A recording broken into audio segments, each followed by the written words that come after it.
And it's a beautiful day for the beautiful game. We welcome you to USL Championship Soccer from Taft Stadium in Oklahoma City for a critical matchup between two teams looking up at the top of Group D, RGV Toros and the OKC Energy, with the former Man United legend, Gary Bailey. I'm Dave Lamont. Gary, this is a match that's going to have, I think, tonight an air of desperation as these teams really need the 3 points. Oh, they need these 3 points desperately. 1 point won't do, and that man in goals there, Paul Blanchet's going to have a busy afternoon. But you're 100% right, Dave. They have to pick up 3 points. Question is, which team will it be? Well, OKC has not scored a goal in this month. Perhaps this man will be the first one in August to score. Yeah, if you can get service to Jaime Chavez, you will get goals. 2 goals this season already, 13 last season for Fresno. He's big, he's strong, he's great with the headed ball. He's got good feet as well. You've just got to get the ball in, and that comes from the coach himself. He said if we give him good service, he will score us goals. And for RGV, a team that has not picked up a win yet this season, they look to Deshane Beckford to perhaps break that spell. Yeah, he got the goal in the 1-1 draw earlier on in the season. He's quick, he's strong, and he's good down that left-hand side. Look at him with skills. Nutmeg cuts inside here, opens it up, and then picks his spot past the goalkeeper. That's what they need from Deshane Beckford. More of that. We haven't seen enough of it. When it does pop up, it's brilliant. RGV want more. An absolutely beautiful evening to play this game, as the weather will not be a factor. We'll have hydration breaks for the players, and this is a match where both teams realize if they have any chance of moving up in Group D, it's got to start right now.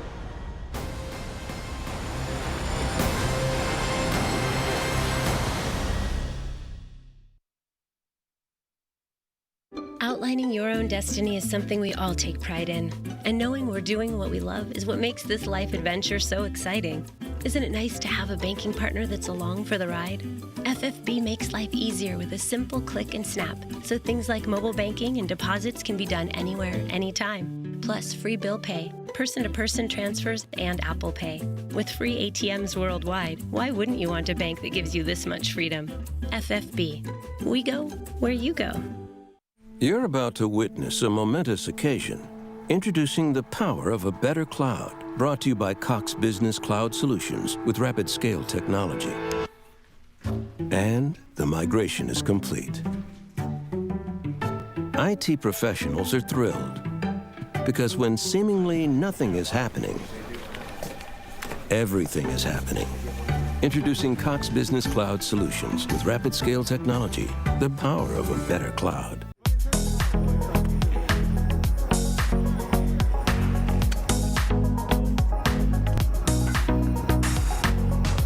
Hey coach, before you stick that shovel in the ground, you need to contact OK 811 to ensure that you're not digging near any vital underground utility lines. Happen to hit a line, take out vital services such as internet, electricity, gas, or water. And then you'll have a lot of angry neighbors. Or worse, you could get injured or be stuck with costly repairs for the damages. Plus, August 11th is 811 Day, and is a reminder to always have lines located and marked before you dig. It's a free service and it's very easy to do. Just go to ok811.org or dial 811 from any phone.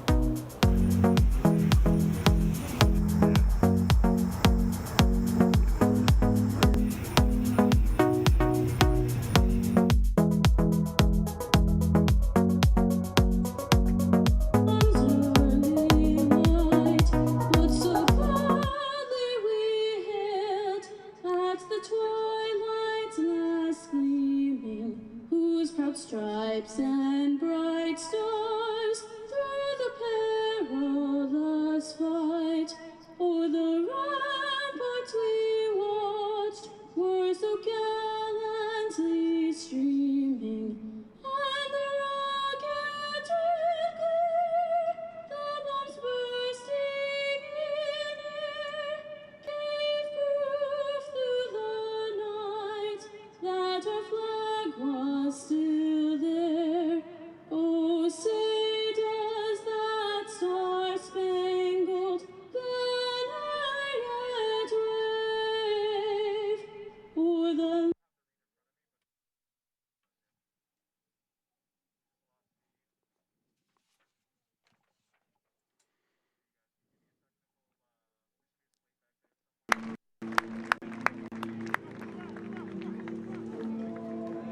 The United Soccer League, all 35 championship clubs and its players stand together in support of diversity, inclusivity, equality, and compassion. Please join us as we are all united against racism. With Gary Bailey, Dave Lamont, and Gary, let's get into our 11 straight away, because there have been some changes made by both coaches since last week. Yep, certainly have. In fact, 3 changes for each of the 2 teams. Players coming back and changes are made. As we look at Jaime Chavez there, the man that we picked out earlier on, as a man who can make all the difference. Coach John Pasquarella just giving a little bit of a boost. And we take a moment to remind you, thank you to First Fidelity Bank for being a founding partner and continued sponsor of Energy FC. First Fidelity Bank, we go where you go. Right, there's OKC, and 3 changes to the team that lost 3-0 to San Antonio. Joe Amico for his first start of the season for Kyle Highland. Jonathan Brown in for Omar Gordon, and Arun Basulovic for Frankie Lopez, probably playing more in midfield, but occasionally supporting up front. And then for RGV, a 4-4-1-1. Also 3 changes. Paul Blanchard back in goals. Ryan Coulter returns to the bench. Eric McHugh for Robert Coronado, who was sent off for 2 yellows against Austin Bold. Would think he'll play at centre-half, and Adams will move to left back. And then Tyverson is back for Lucatero, the man who scored that golazo against San Antonio 5 games ago. Well, let's get your keys to the game as we are underway. As RGV in the orange, and a change of kit tonight for OKC, the Energy. They are in black. Can't call them the greens tonight. It just wouldn't be appropriate.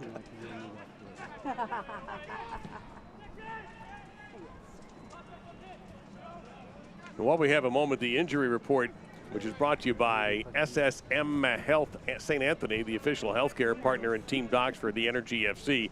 SSM Health St. Anthony supported the sidelines and in the community is unmatched for 121 years. SSM Health St. Anthony has been ready to help and heal patients across OKC. Most notably for the Energy, Tiba Harris is still listed as questionable, but for the second weekend in a row, Harris is listed as a potential substitute for John Pasquarella. We'll see if Harris gets in. Kato Aida and Sari out for OKC. Andrew Samuels and goalkeeper Ben Willis out for RGV.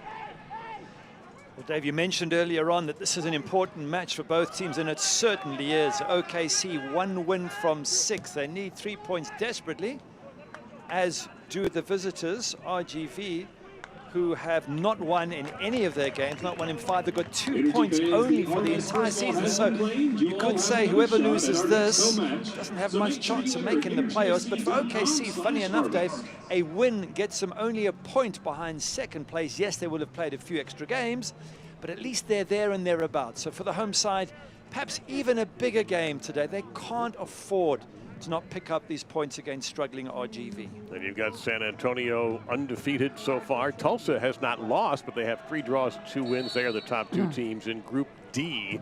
And Tulsa has the evening off tonight. But San Antonio and the Austin Bowl, the 5th member of Group D, they kick off in about 55 minutes. And that will be in San Antonio. And I saw San Antonio last week, and they are in good form. Yeah, they certainly are brilliant at the moment, and I guess everybody hopes that San Antonio keep winning. Certainly OKC and RGV do, because it helps their cause. Chavez, flicked header, dangerous opportunity early on for OKC, and a goal kick coming up for Blanchette.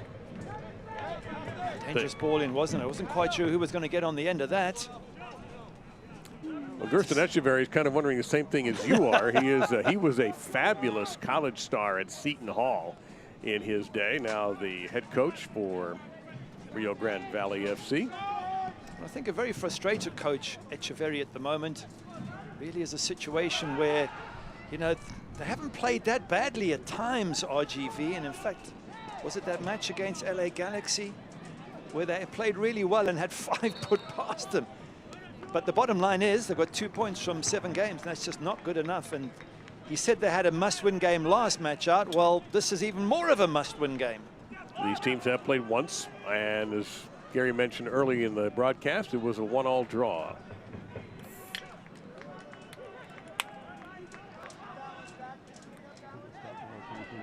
So Brown marked very closely by Carter Manley.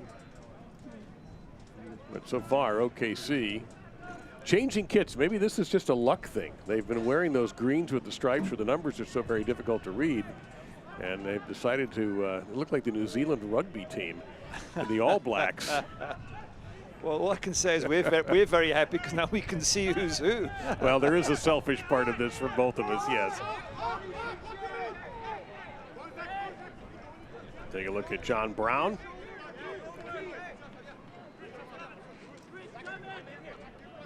Kyle Adams with the throw-in. Our referee, by the way, this evening is Nima Sagafi. Well, that hurts. It was strictly an accident, but Vasilovic hit it. Looked like it might have been the thigh. Took a direct shot. We are questioning what sort of role Vasilovic will play today. They had him up as a striker, but we got the sense, speaking to the coach, that really John Pasquarella wants him to play more in midfield. He doesn't feel that he can dominate midfield with 4. He wants 5 across the middle and just Jaime Chavez up front.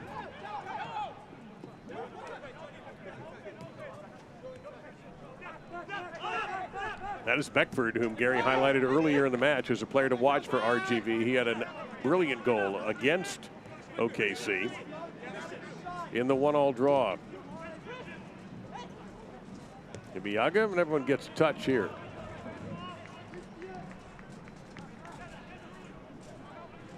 And a big night for number 5 in the black tonight, Joe Amico. Played with Orange County last year. We'll see him pop into our screens here momentarily, but Amico got a little bit of sub time in last week's loss and making his first start of the season. He was injured on the first day of preseason.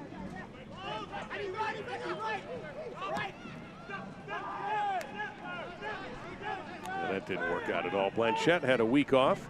Ryan Coulter was tapped to put down his clipboard and step in between the pipes and be the goalie in RGV's last game.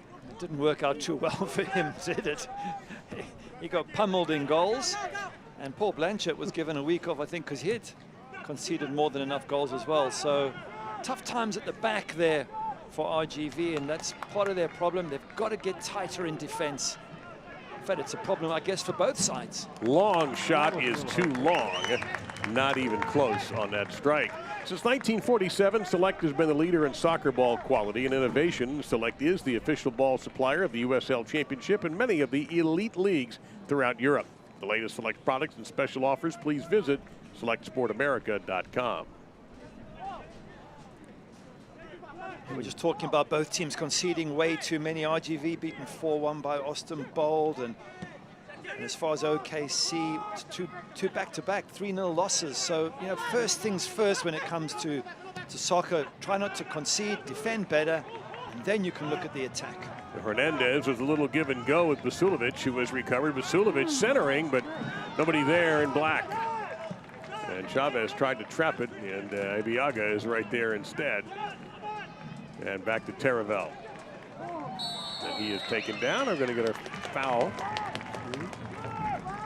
A little too physical there for McLaughlin.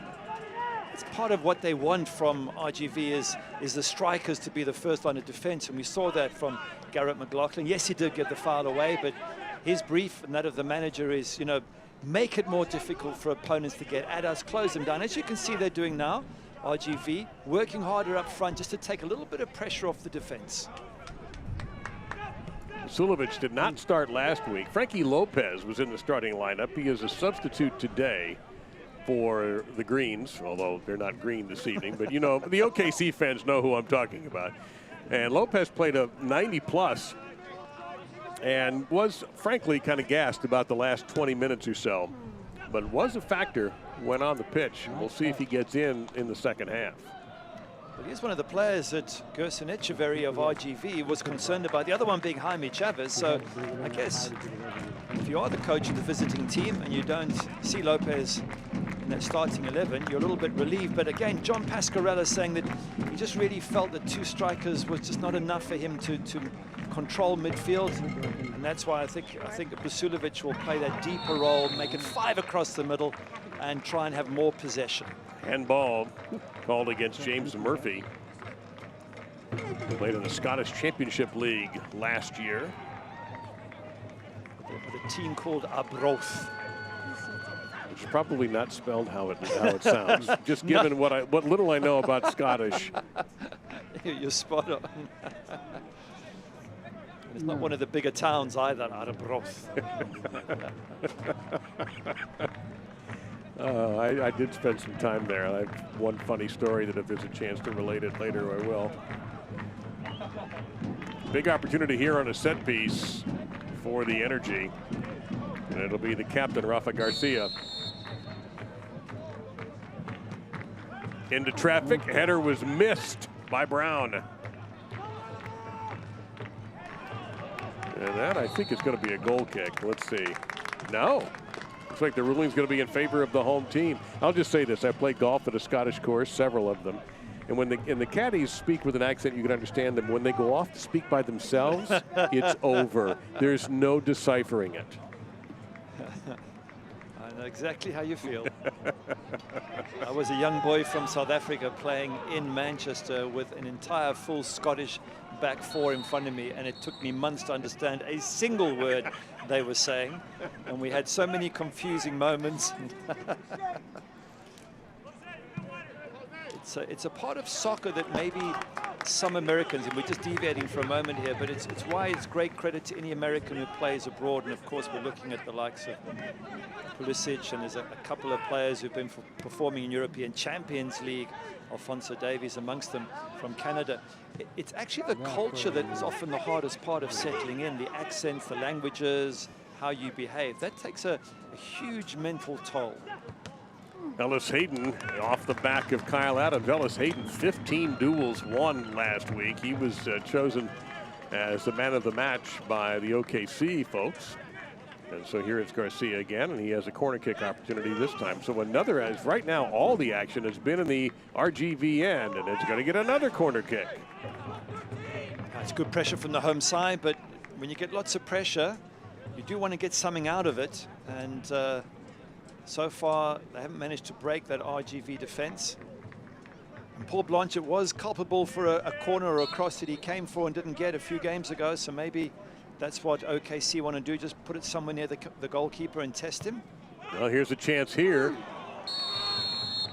Taravel went high in the air and missed it. And then a teammate had a chance, but there was a foul call, and we have a goal kick coming up. Gerson Echeverry did say when we spoke to him a couple of days ago that he expected OKC to come at his team. They were prepped for it and ready. They're ready to soak up the pressure, then try and get their own attacks in order eventually. But you don't want to take on too much pressure, because eventually something will give, even if it's just a deflected shot or a little bit of bad luck. If that ball's bobbling around, penalties are given. So RGV fans watching will no doubt be thinking, okay, well, the home side have had a bit of early ball. Now it's up to the likes of Kyle Adams and company to start getting some possession themselves. Yeah. Adams making his fourth appearance of the year for the Toros. Right in front of his coach.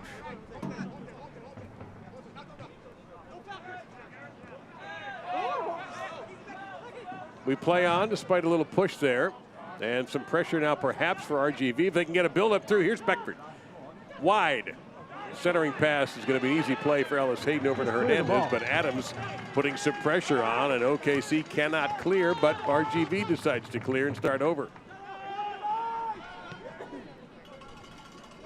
Martinez gets it wide. He goes past Martinez to McHugh.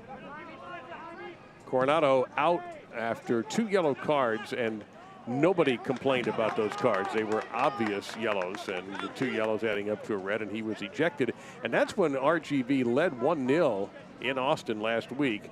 And not long after that, the Jenga game collapsed, and they were trailing 2-1 at the half, ended up losing 4-1 in Austin. Yeah, and you're 100% right about that, because he got sent off in the 24th minute, and that's just bad play. If you pick up 1 yellow, you've got to be extremely careful, especially early on in the game. And the second yellow, he lunged Diop from behind. And I think it was very close to a straight red. I mean, when you're already on a yellow, 24 minutes into a game, you lunge at someone from behind. And of course, his team, as you quite rightly say, went from 1-0 up to losing 4-1. You really put the rest of your teammates in all sorts of trouble. So I'm sure Coronado watching today and hoping that his team win and at least get some points on the board after last weekend's a bad loss to Austin Bold. RGV yet to win this season. The Energy has one win since the restart, and that is a tough one on Ellis Hayden. And he gets a very fast yellow card. Yeah, we got it. Good card. That was a problem for the Energy last week, Gary. They had 4 yellows against them. A yellow card to OKC Energy. It's also very early. That's my point about this. If you're getting it in the 89th minute, it's one thing. But this is early on in the game, which means that from then it's a very high foot. And he leaves it up there as well.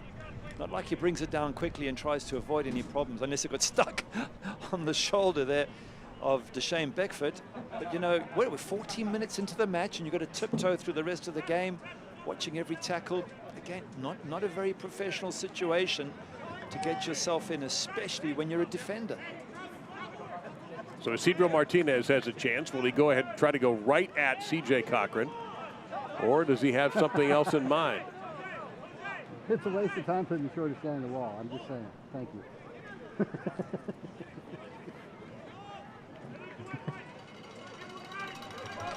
Oh, I'd shoot. I would definitely shoot if I was. Watch out for Castellanos from this. Scored from a header recently against FC Tulsa. He's going into traffic, headed off by, looked like Chavez got a piece of it, pardon me, Garcia got a piece of it, and it should be a throw-in for RGV. It'll be Carter Manley in charge of that.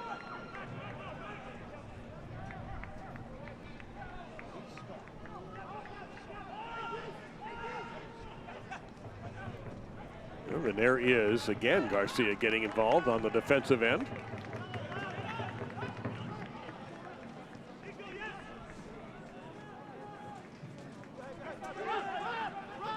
Good high pressure here from the visitors, forcing CJ Cochran there to try and boot that ball. In the end, he boots it out of touch. Not a great kick, and gives possession back to RGV. But that came from a high pressure from the visitors, rushing at the OKC defense and harrying them into an error. So Adams once again will throw it in.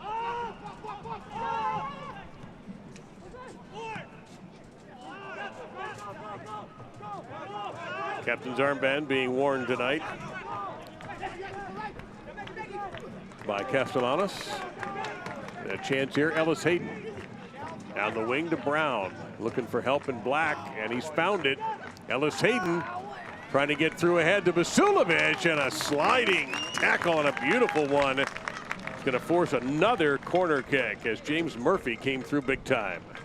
That's good play by Basulovic. That's what he was looking to do. Plays the 1-2 with Ellis Hayden. Gets it back. Nice ball from Zach Ellis Hayden. And that's an excellent tackle from James Murphy, getting back to do a good defensive job. But that's what they want from Basulovic. And his coach, no doubt, wants him to pull the strings in that sort of number 10 position, which is befitting of his number. That's going to be flicked off the line by Castellanos. And Hernandez will chase this down for OKC Energy. Gary Bailey, Dave Lamont, Taft Stadium in Oklahoma City. A matchup between two teams looking up at San Antonio. Well, everybody in Group D is looking up at San Antonio. Tulsa's 5 points back of them. And OKC with just 5 points and just 2 points for RGV. I think the most important thing here is if you assume San Antonio are going to go through, there's a second spot available. A win today for OKC puts them 1 point behind FC Tulsa, who are in second spot. Now, yes, OKC will have played a number of matches extra over and above FC Tulsa and Austin Bold, but you want to get the points on the board. And a win gets OKC back in the battle. A loss leaves them a good number of points behind, and the opposition have games in hand. So once again, as we said earlier, absolutely vital match for the home side, as it is for the away side, who have only 2 points to their name. So expecting and looking forward to a really unbelievable battle here tonight. I thought Ellis Hayden had been out of bounds, and I believe we have a handball called by the referee. So that's going to trump all. That was like half an hour ago.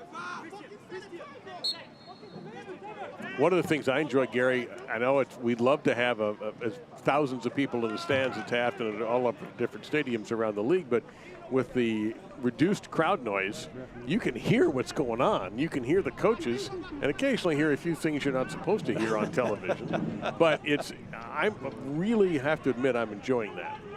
Yes, it is great. You get to hear the energy and passion of the players, and you also get to hear who the leaders are, the ones who are shouting and barking out instructions. And I think that's a valuable part of any player. And I agree with you, we have to apologize in advance for any industrial language that gets used. It is all part of the game. It will not come from Gary and I can absolutely assure you. A little bump there to try to win possession from Ellis Hayden. Coming from Martinez. Hayden triple teamed. That's a corner, dickhead.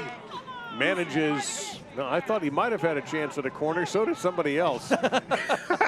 But remember, Gary's already apologized in advance. I thought it was a corner. I want to see this again because he kicks it back, Ellis Hayden, on to the feet. Let's have a look. Turns. And it's hard to see. It could have come off Ellis Hayden's left foot. Very difficult for us to see in this situation. And once again, you have to go with the officials who are a little bit closer than we are.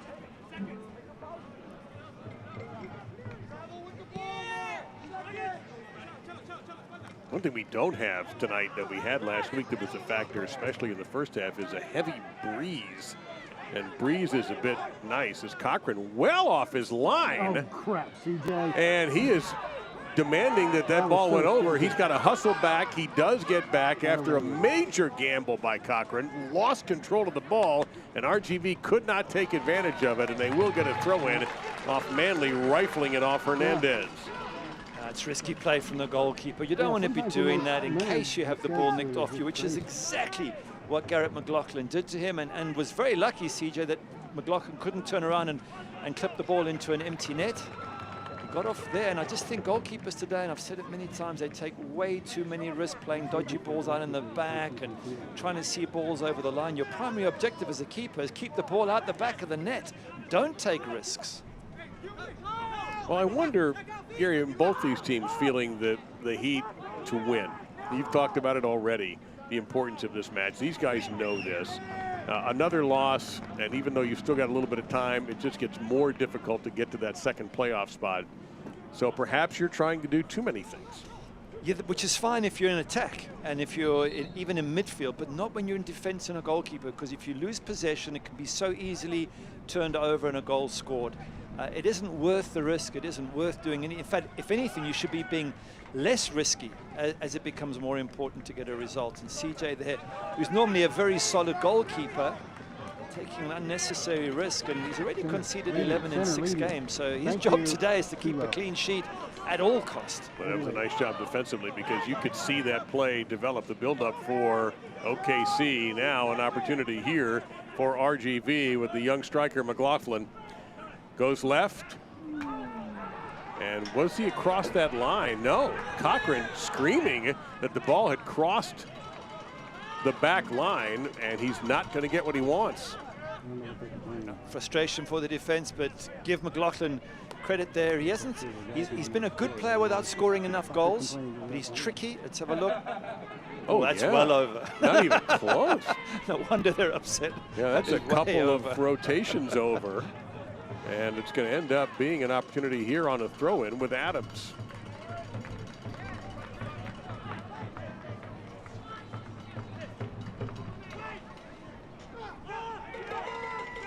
He'll get it back, or will his teammate get there first? Yep, it'll be run down by Martinez.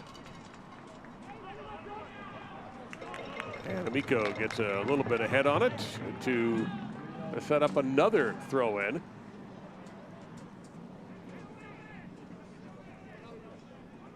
Tyberson, and he'll give it to Manley. It's good to see Tyberson back from an RGV perspective. He scored that golazo against San Antonio 5 games ago. He's been missing, and now he's back, and that's a very dangerous element for OKC.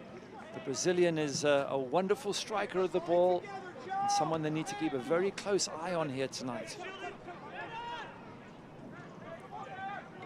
Now we have our goal kick, and access to technology should be attainable regardless of income level.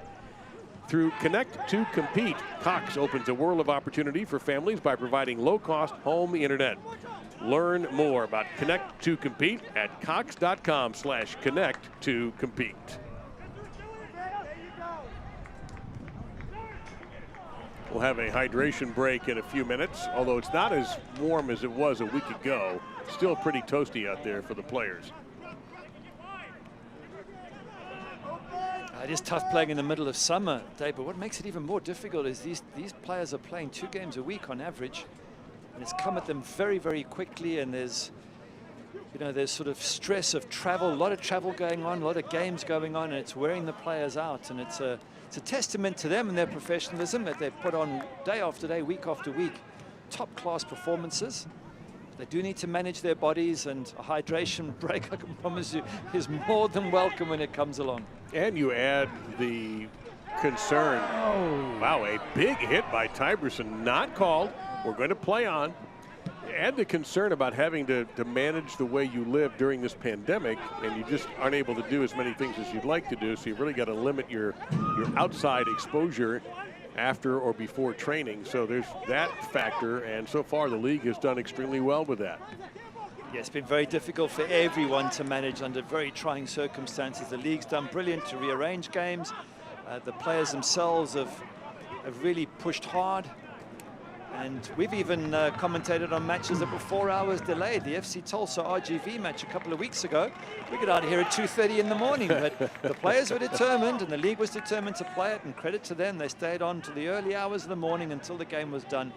We've never seen anything like it, and players are having to experience something new for the first time. But it's the same for everyone, so you've got to get on with it, make the best of it, and make sure you qualify for the players by finishing in the top 2 of your group. That right now is the sole objective of both of these teams. And away from the ball, a little conversation for Tyberson. And I wonder if that goes back to the contact earlier. I think it does. I think you're 100% right there. But I did not see a booking. So we'll carry on. But our official, Sagafi, did not want Tyberson to think he didn't notice. Chip in here, and Cochran anticipated that, and he'll get rid of it. But not out. So Isidro Martinez thinking about a shot from distance. He'll strike. It's deflected, and that can be dangerous, and Cochran was able to manage the deflection quite nicely. Yeah, he did well, the goalkeeper, to read that deflection, but again, a poor ball out from him, causing problems, which he eventually had to put right with a save. And that's what I say, if you get shots, that was painful. If you get shots on target, you well, that's a shot on target. I don't think I'd have tried to run after that. I don't think we need to describe the situation. But allow me to tell you that you won't miss a minute of action this year if you sign up today and get alerts all year long by following your club on ESPN.com. Search for your club, then click the follow button to keep up with the latest news and scores. Plus, get reminders on your club's next match. Go to ESPN.com and click follow for your club.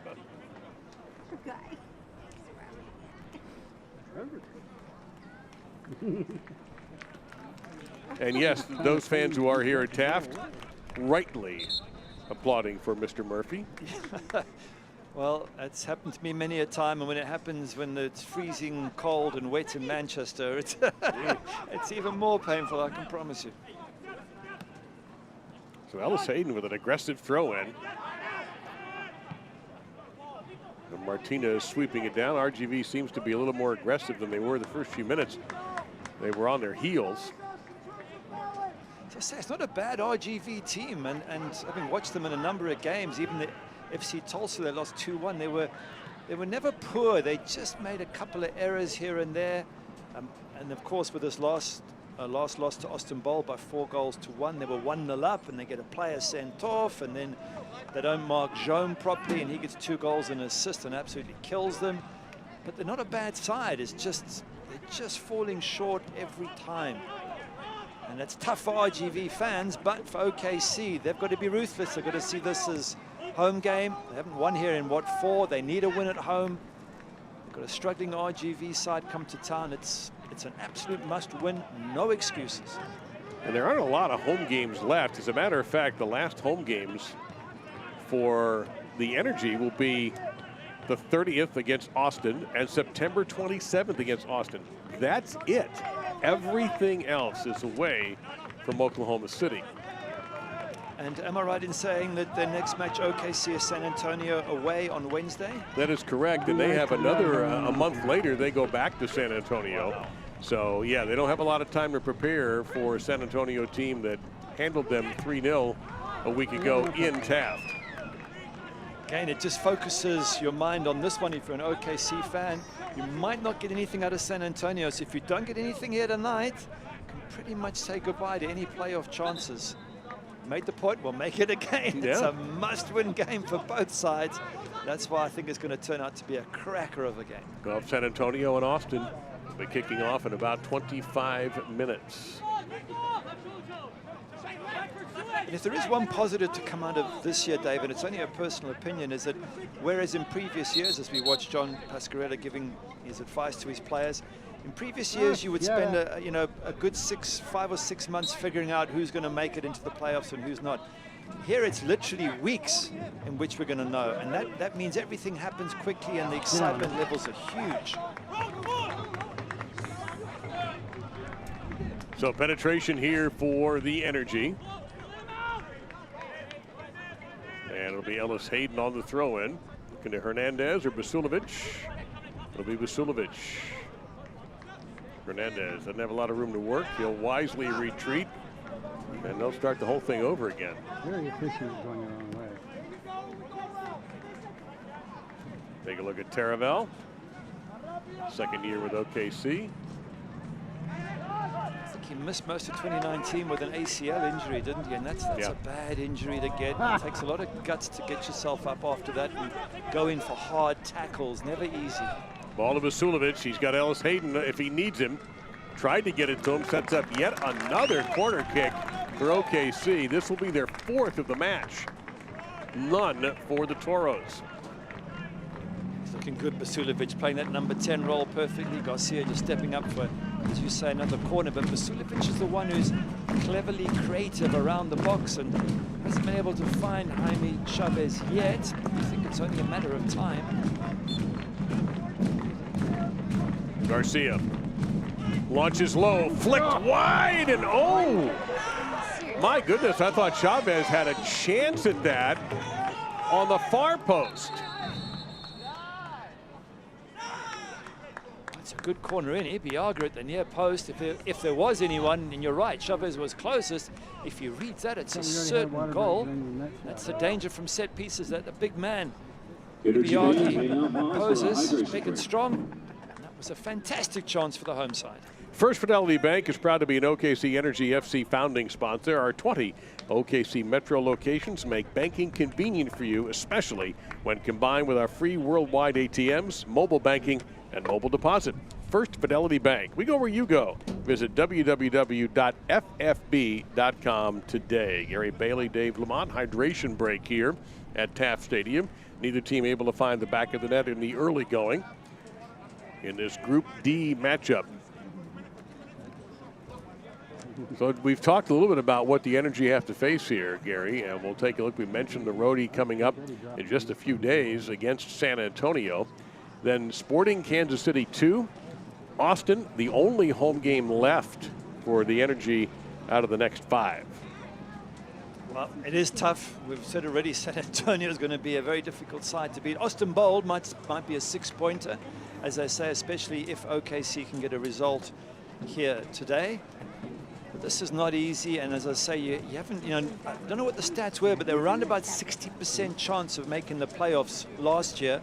Obviously, with 2 from 5, it's down to 40%. So the odds are against the teams. They're having to focus and get themselves, right as quickly as possible. And even Charlie Ward saying that they just weren't good enough at the moment, OKC. And you see RGV will be back in Edinburgh against Austin Bold and San Antonio, then off to Tulsa and San Antonio. Then on the 12th, they will face Austin Bold again at home. All in their group. Nothing easy. It's a tough group. I mean, of all the groups, I think the one with Phoenix Rising and San Diego and Orange County is a tough one. This is another one that's right up there with it. And it's going to be horrible for teams who don't make it.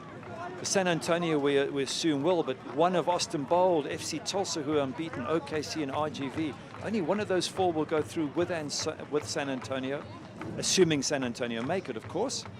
That's going to be tough for the other 3. And as I say, even RGV, who are bottom of this table, haven't played that badly. But it's all about results.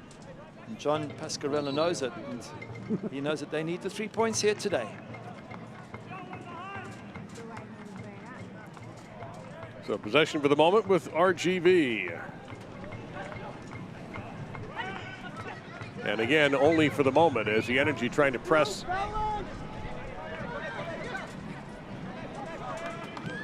And they have possession of the moment. Charlie Ward got a touch on that, and they'll reset it.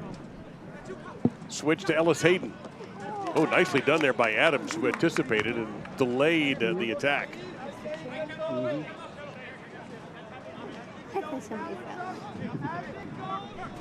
So Ellis Hayden, who played so well a week ago, but drew a caution in the 14th minute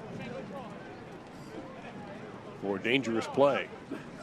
Hernandez trying to use his speed to get through. Martinez was able to get the ball through and then drew a foul, and a good opportunity here for the Energy. I think he won the foul maybe for the earlier infringement. He kept going and went down a second time. Let's have a look at it, but nice positive play. Look at nice touch.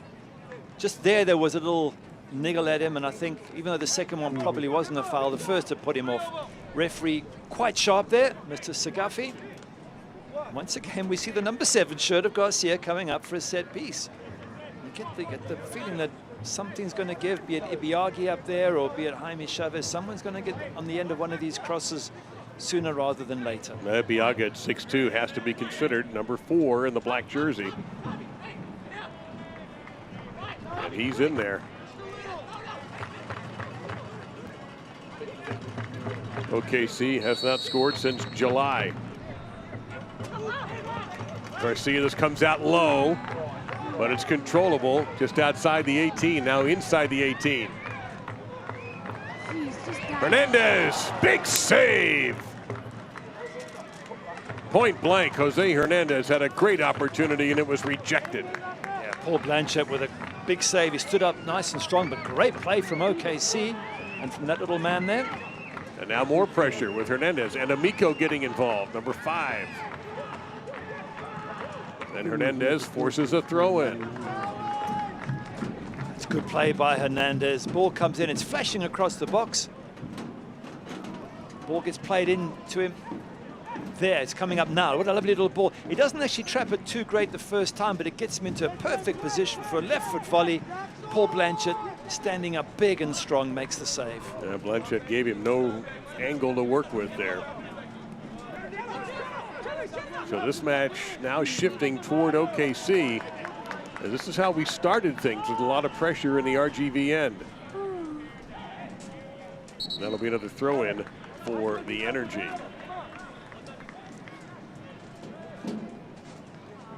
Gerson Echeverry masked up. Great look at what's going on the other end at Taft. And Echeverry did tell us when we had a chat with him, he said, my emphasis in training has been to defend in numbers. He wants bodies behind the ball. That's why we see the likes of McLaughlin getting stuck in there and trying to defend from the front. He said that's his primary objective. The second one is taking the chances when they come, which I guess is true of any team. Ellis Hayden. Nice run down the right. Center service, nobody home. And a handball.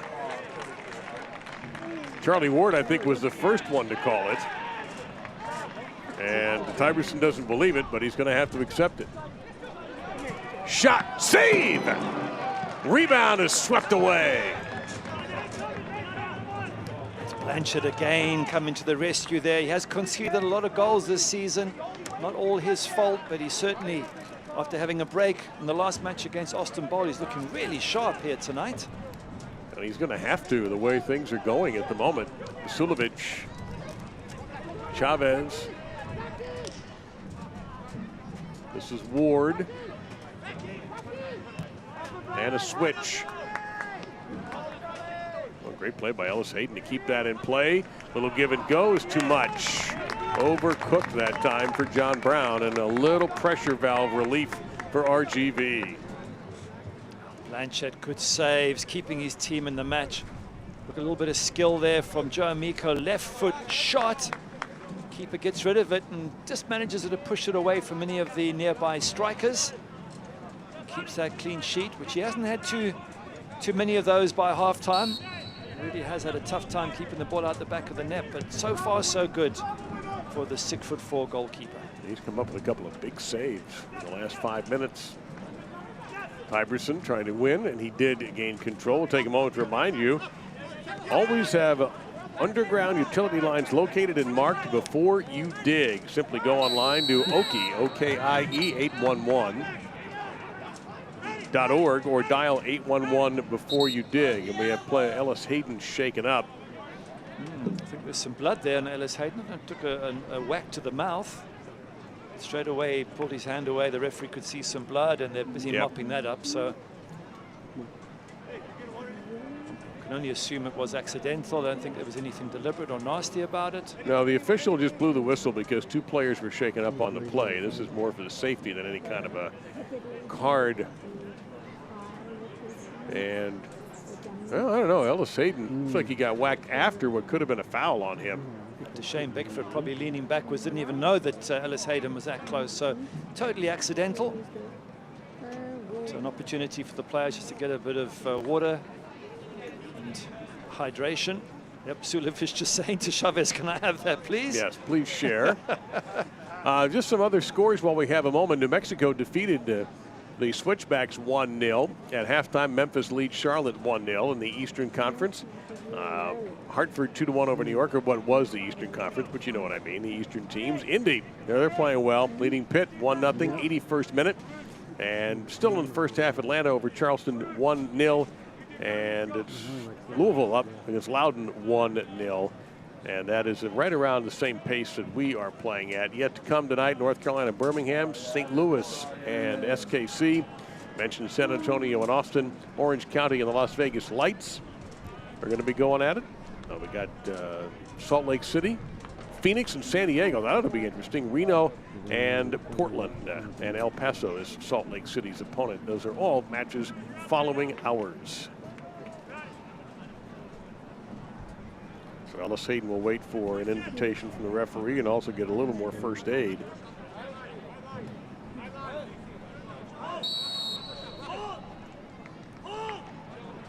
It's important for OKC at this stage, down to 10 men, to concentrate. That kick a little ambitious, but it's going to be saved and brought into play by Castellanos, and he is double teamed. And it looks like the Toros will retain possession. And Ellis Hayden is back.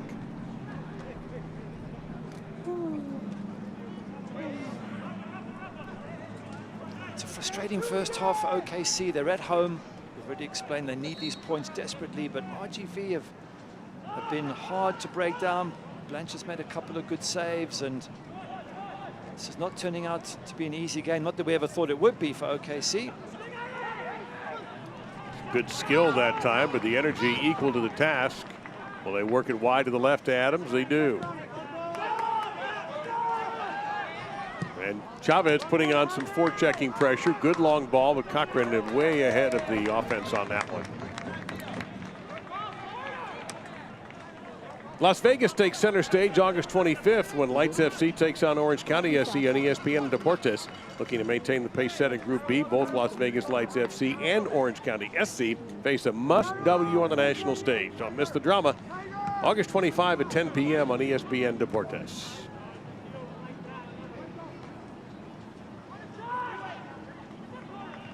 OKC has not scored since July. They've been shut out 3-0 in their last 2 matches by New Mexico and then San Antonio. John Pascarella has juggled lineup combinations, trying to find the magic key to getting the ball in the back of the net. Chance here. Vasilovic, and Martinez is bumped down. Will he get a lecture or a card? Just it's like a short lecture. Yeah, I didn't see anything nasty about it from Vasiljevic. The referee's just saying to him, be careful. But certainly OKC have been better defensively, which is what coach John Pasquarella was wanting. Let's have a look here. Vasiljevic with the ball. Flicks it round. Just leaves a little right hand on the back of Isidro Martinez's shoulder, but I don't think there was much in it. But certainly defensively, OKC better, playing with 5 across the middle. But you start to look for Frankie Lopez and think, well, maybe he could make the difference if he comes on. Maybe they keep Vasiljevic as well and have a really attacking look some stage in the second half when they need to get that breakthrough goal. But I guess as long as you haven't conceded, the manager's always going to be reasonably happy. Big kick by Blanchett. And a throw-in coming up. It looked like it hit Ibiaga. We'll have a little extra stoppage time here added. We'll get the result of that in just a couple of more seconds. The 4th official.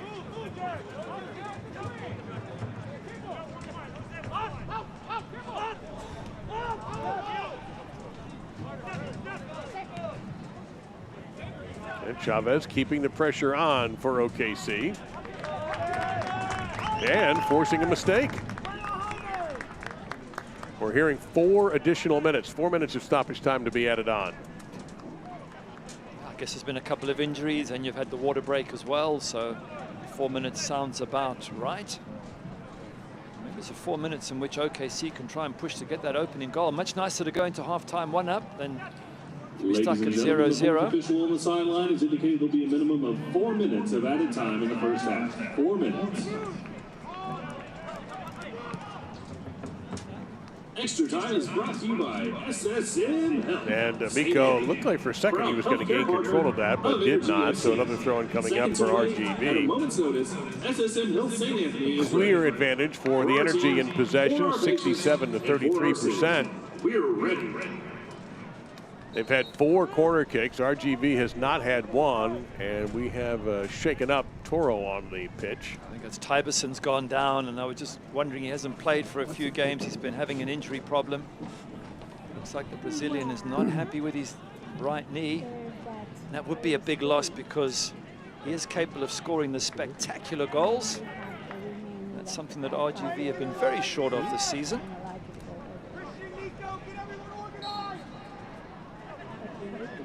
He wants Taravel and Ibiaga to get him organized from the back line. John Pasquarella shouting that out.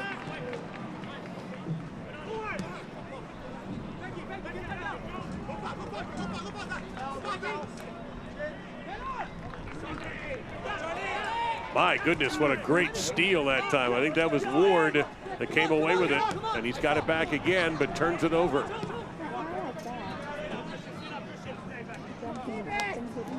And Ibiaga just decides to slow them down a little bit. Haven't seen much of the Shane Beckford, have we, on that left-hand side?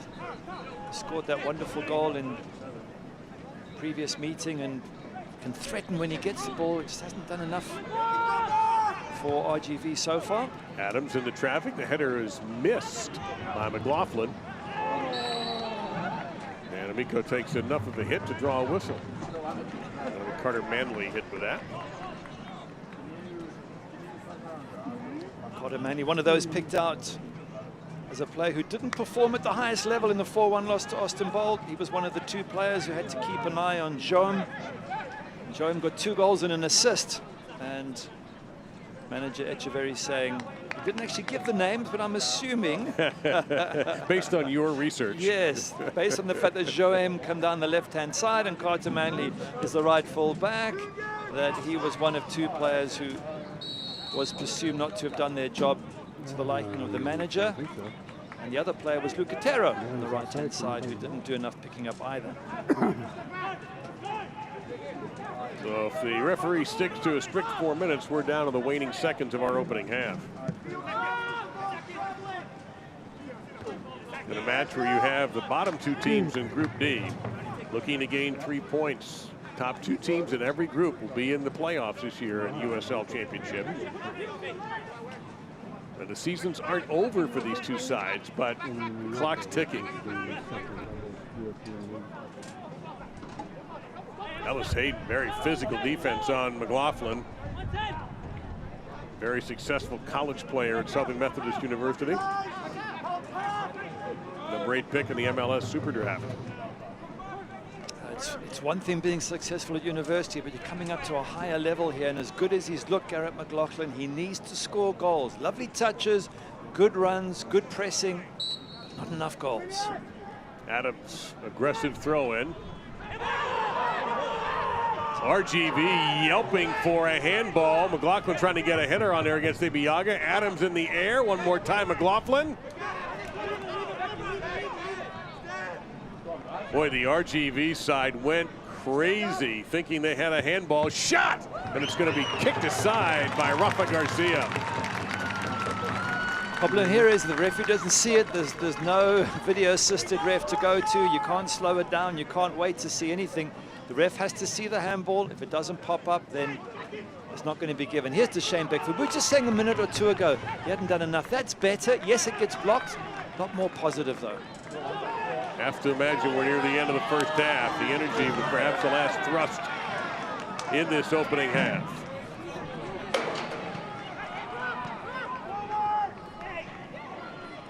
Well, one thing I can tell you, Gary, that there were 4 players going for the ball.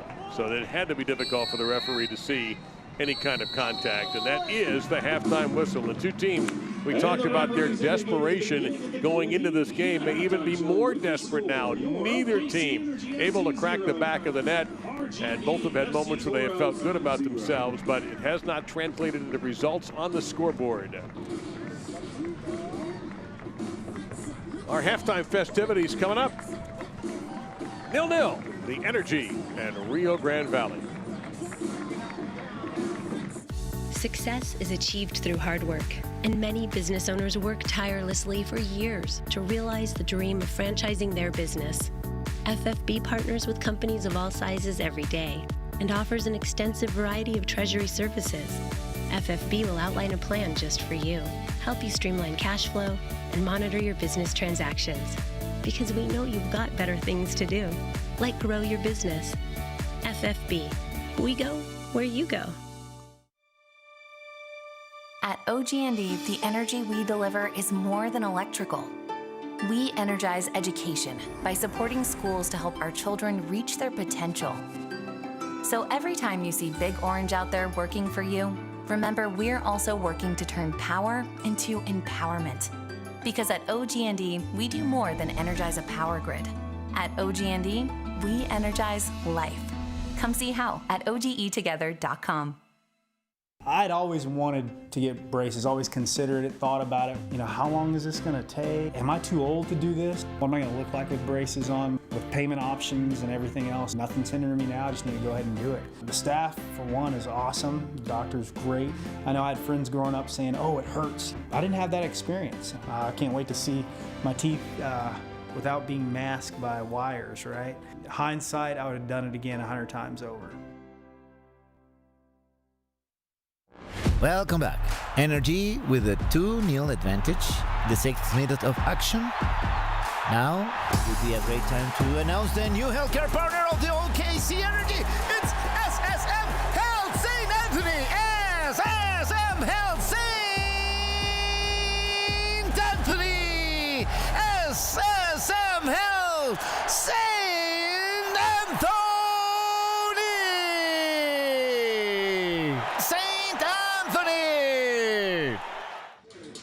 Hey, we're happy to tell you all about the Kalidi Kia halftime show. Kalidi Kia isn't just any dealership. They're the #1 Kia dealership in Oklahoma. If anyone can get you the deal you deserve, it's your friends for life at Kalidi. Let's take you around what's been going on in USL Championship. Conference Group G, Birmingham Legion, Charlotte Independence. The Independents have started to get better, but are all the pieces there for a championship run? Mike Jeffries isn't sure. One thing you're sure about, Dane Kelly, all-time USL championship leader in goals. Yep, he hits number 80. Stands men amongst boys as nobody else has hit that number. Last week we had John Berner from St. Louis getting the assist. How about Matt Van Okel? Back-to-back opportunities for the goalkeeper. Sticks one in here. Mikey Lopez in the 93rd minute. They salvage a point on the road. Let's turn the page. Let's go to the Rowdies, who have lapped the field. That is correct. In Group H, 17 points right now. Charleston Battery in second at 8. They're going to do battle against Atlanta United too. Forrest Lasso, have a little fun on the back post. Yeah, he can defend, but he can rise with the best of them. Great little run all the way to the backside. Watch him drift in, and sometimes you just let a playmaker go up and get it. And then a little insult to injury. 81st minute.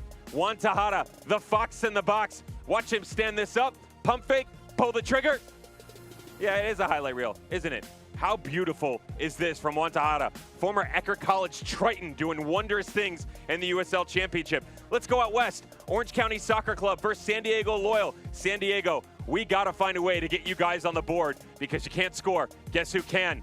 Orange County. They have looked so much better in their recent matches. Haven't played a lot. Sean Okoli, Ugo doing things, 65th minute. And then, of course, Aiden Quinn all the way to the death of this. 84th minute. Great ball by Edson Alvarado, by the way. Orange County is going to get 2 goals. They will win 2-0. San Diego has got to find a way to get on the scoreboard. They're taking on Phoenix Rising tonight. Their product has been great from the back. Moving forward, they get about 85% of the way there. Unfortunately, you got to go all the way, boys. Got to stick something in the back of the net if you want to keep up in Group B. Last one of the night was an interesting one. Sacramento Republic, Reno 1868. The talk of the USL Championship seems to be Ian Russell. They played fantastic, but Rafa Diaz had himself some kind of career night in goal, doing wondrous things for Mark Briggs, and they're rewarded. 45 plus 2. Is it 47? Is it 45? It's extra time in the first half. It doesn't matter. Doesn't matter to BJev either. Bottom right corner, they squeak out of here with a lucky 3 points, but at this point in Group A, they'll take it any way they can get it. Well, it was a fun midweek. We hope we get some more fun this weekend. Moving on, it's halftime here from Hartford.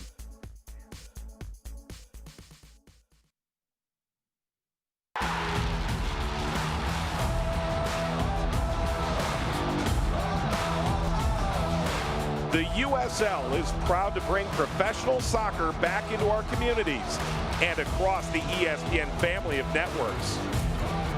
Follow your local club and don't miss these exciting matches coming up on ESPN2 or ESPN Deportes.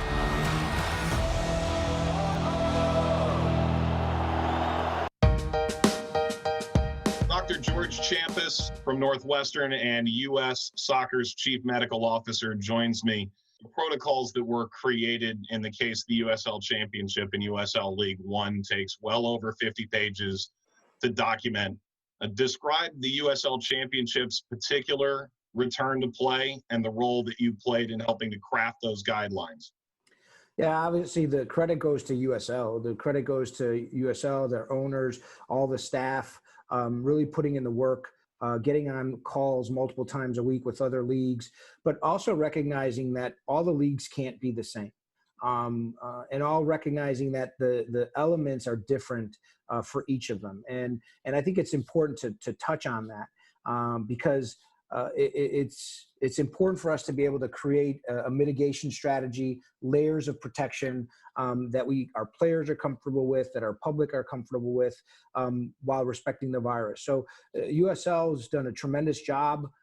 They've invested a lot of time and energy consulting with others to be able to put this forth. Hopefully I was a conduit and someone who provided, that medical expertise and brought everybody together. And if we can all come out of this safe and be able to show a model, not only for sport, but for public, that would be a great outcome. Let's take a look at what's going on around the USL Championship. We mentioned earlier about New Mexico's victory. Let's take a look at some news and notes and a familiar name in South Florida returning to where he had success at Miami FC. Yeah, Paul Dalglish had gone upstairs and tried to manage the situation, but some poor results means he's back down as the coach. Of course, for those who don't know, it's a very famous Kenny Dalglish's son, who himself, by the way, did play for Liverpool. Indy has been rolling along since this restart, and Martin Rennie, Coach of the Month. Tyler Pasher is Player of the Month and Player of the Week. How about the hat trick for Junior Flemings against New Mexico? Only the second hat trick so far this season. So we mentioned the scores earlier tonight. New Mexico United picked up another win over the Switchbacks FC. And other games full-time. Indy does win again. Hartford wins over Red Bulls 2. Atlanta at halftime over Charleston. Lou City leading Loudoun United, and mentioned Memphis 901 FC up on the Independence in the 53rd minute. And Gary, rest of the night, some fascinating matchups. The one that I think that is not on the board, of course, is San Antonio Austin in Group D, but some West Coast thrillers tonight. Yeah, Phoenix, San Diego, looking forward to that one. Of course, Phoenix, an unbelievable side, but Landon Donovan with his San Diego team have looked good this season. They did lose last time out, 2-0 to an excellent Orange County side, but to be fair, San Diego had more shots, more opportunities, and maybe might be a little bit unlucky to have lost that match. So really looking forward to seeing how one of the greatest players America's produced, Landon Donovan, starts moving into a coaching role, and how he's going to go at Phoenix Rising, who with all their star players, including Flemings, who you mentioned with a hat-trick, are going to be extremely difficult to play against. We're looking for a goal from two teams who are looking for 3 points as we get ready to start our second half on a beautiful evening in Oklahoma City. Goals are something we outline for ourselves, and oftentimes they can be pretty lofty. When things begin to line up the way we think they should, we appreciate those who helped us along the way, like the help you get with commercial banking from FFB. Our experts are ready to partner with you to help you manage cash flow, oversee accounts through online banking, and help you secure a business line of credit. Because we know you've got better things to do, like grow your business. FFB. We go where you go. Being helpful is what Arvest Bank is all about. And part of being helpful is listening to our customers, which is why Arvest Go, our mobile app, was recently certified by J.D. Power for providing an outstanding mobile banking experience. You can easily pay friends, securely lock and unlock your cards, plus deposit checks, pay bills, and more. So download Arvest Go today. Arvest Bank, ready to help. As a private contractor, I didn't realize contacting OK 811 before digging was my responsibility. I know there are utility lines buried everywhere, and I understand that damaging these lines could be costly or have potentially devastating consequences. From small digging, even with a shovel, to bigger jobs, the contractor must contact OK 811 and wait the required time for those lines to be marked before starting the work. For every job, big or small, start your project with one call and simply dial 811. I'd always wanted to get braces, always considered it, thought about it. You know, how long is this gonna take? Am I too old to do this? What am I gonna look like with braces on? With payment options and everything else, nothing's hindering me now, I just need to go ahead and do it. The staff, for one, is awesome. The doctor's great. I know I had friends growing up saying, oh, it hurts. I didn't have that experience. I can't wait to see my teeth without being masked by wires, right? Hindsight, I would have done it again 100 times over. With Gary Bailey, I'm Dave Lamont, and we are nearing the end of our halftime festivities, with neither team able to find the back of the net yet, Gary, but we didn't lack for highlights in the first half. Now, we certainly have plenty, probably more for the home side, OKC, and Blanchard in goals was tested on a number of occasions. Basulovic involved a lot, so too Jonathan Brown here, but they were just more creative, OKC. That one a little bit off target, to be fair. I just felt that OKC threatened more, and they certainly forced the visiting goalkeeper to make a couple of decent saves. There was one or two moments for RGV as well, and you can see Martinez trying an effort. He does get a deflection, which CJ Cochran has to read. Nothing that should have given the goalkeeper too much concern, though, but it's always worth a pop from outside the edge of the box in case it can deflect into goals. Garcia with set piece. Now that one there, Ibiaga with the header, and you quite rightly pointed out that standing at the far post, Jaime Chavez just couldn't quite read that one, but that could have been a great opportunity, and there is one that builds up here with Charlie Ward just getting the ball through, and eventually it comes to Hernandez, and there, Blanchard standing up big and strong, making a vital save for RGV. Some lovely play around the edge of the box there, and as you can see, Hernandez with a good left-footed shot. This one, Deshane Beckford, cutting inside on his right foot, gets a shot in, doesn't cause too many problems, but does show you what he can do when he gets possession just outside the box. Yeah, it's going to be turned aside before it even gets to the goalkeeper. So 2-1 in shots on target, possession dominated by OKC. Just the one offside. We had the one yellow card on Ellis Hayden in the 14th minute. And as Gary pointed out, that's just a little bit early to be drawing that. But possession favoring OKC, but the bottom line is we are still looking for our first goal, and the Energy have not scored in the month of August. Their last goal, you've got to go back. In fact, I believe their last goal was against RGV, and that was July 22nd. Wow. Yeah, it's a problem for OKC, and I'm looking at the bench and I see Frank Lopez and I'm thinking, yes, that could be the man to come on and maybe keep Basulovic, who's played that number 10 role really well, and have a go at this. To be fair, OKC have to win it. There's no point getting one point here. You need all 3 points. This 45 minutes, if I was an OKC fan, I'd be saying to the coach, John Pascarella, I know that you're building for the long term, but right now we need to win this game no matter what. And Jaime Chavez hasn't had much to work with. He's had no decent crosses. If you get ball to him, he'll cause you problems. That's what John Pascarella said. And there's been very little service to that front man. So maybe bringing Frankie Lopez on might change that at some stage in the second half. Well, we take a look there at James Murphy, who played for the U.S. under 18s and under 20s. Spent last season in Scotland, earlier in the USL Championship. He was with Las Vegas in 2018. Beautiful evening, and Oklahoma City playing in black uniforms tonight, black kits. And looks like we may see Kyle Hyland come in. And this would be his 111th appearance for OKC. I see no other reason for him to be standing there. Let's see who he's coming in for. And, well, Zach Ellis Hayden's going to check out.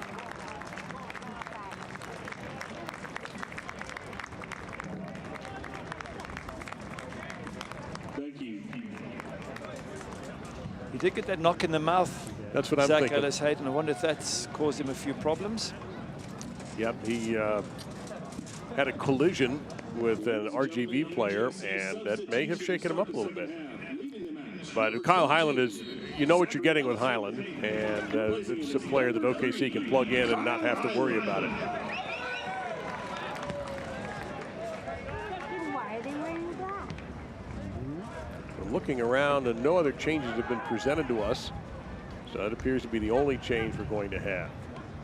Looks like Kyle Hyland has slipped into his natural left back position, so one assumes Joe Amico has moved over to the right back position. I think very much a left-footed player, Kyle Hyland, and able to get up and down that line, so it doesn't weaken the team, I wouldn't have thought. There is Joe Amico on that right-hand side. And Amico making his first start for the Energy after making his first appearance for them a week ago. Suffered an injury and required surgery. His injury first day of preseason and needed surgery and was out for months. So that was fairly obvious. Foul against Martinez, right in front of the referee.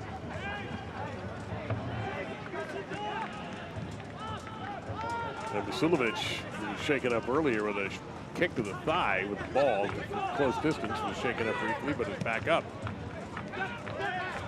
And we mentioned Hyland. You talked about it, Gary, coming down that left side.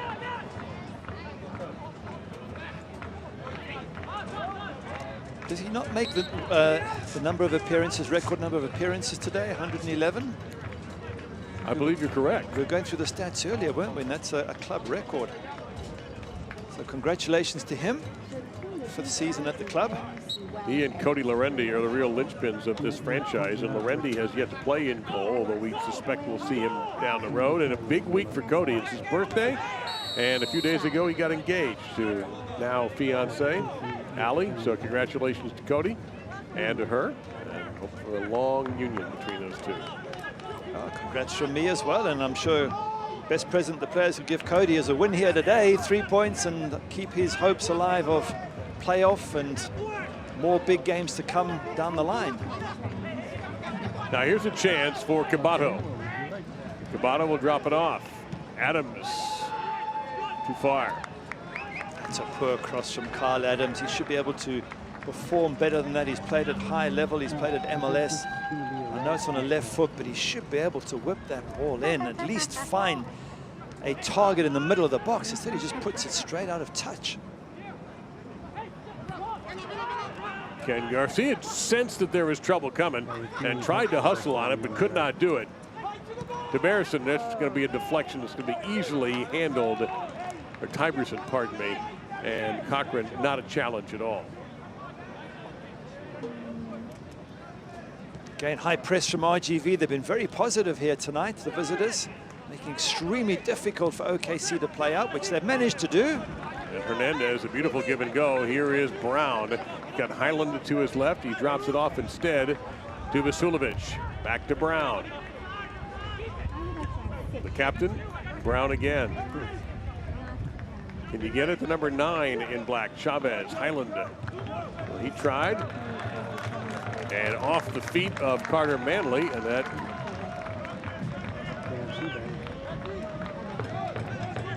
it's a set piece, it's a chance for OKC, and I got the feeling that Highland on that left-hand side is likely to get some crosses in, and maybe he's been tasked exactly with that. Get the crosses in to Chavez. The second way to reach the big man is through these set pieces from Garcia, which they've had plenty of in this match so far. 5-0 now in corners, an advantage for the Energy. This could be dangerous. Headed away. Nicely done by the defense. Hernandez went for the big shot and barely got up the ball. He turns it over. Cochran comes off the line. Shot, and Cochran comes up with a huge save.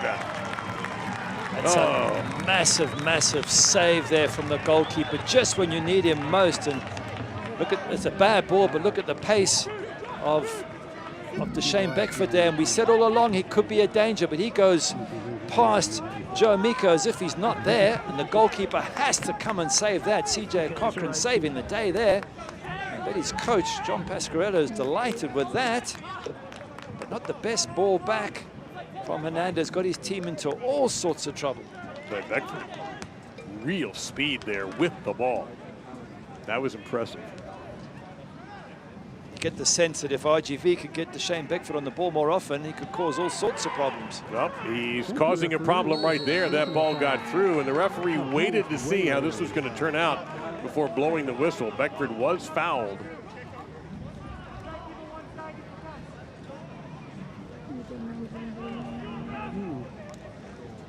Castellanos, the captain, with a quick word for the official, but he did have it.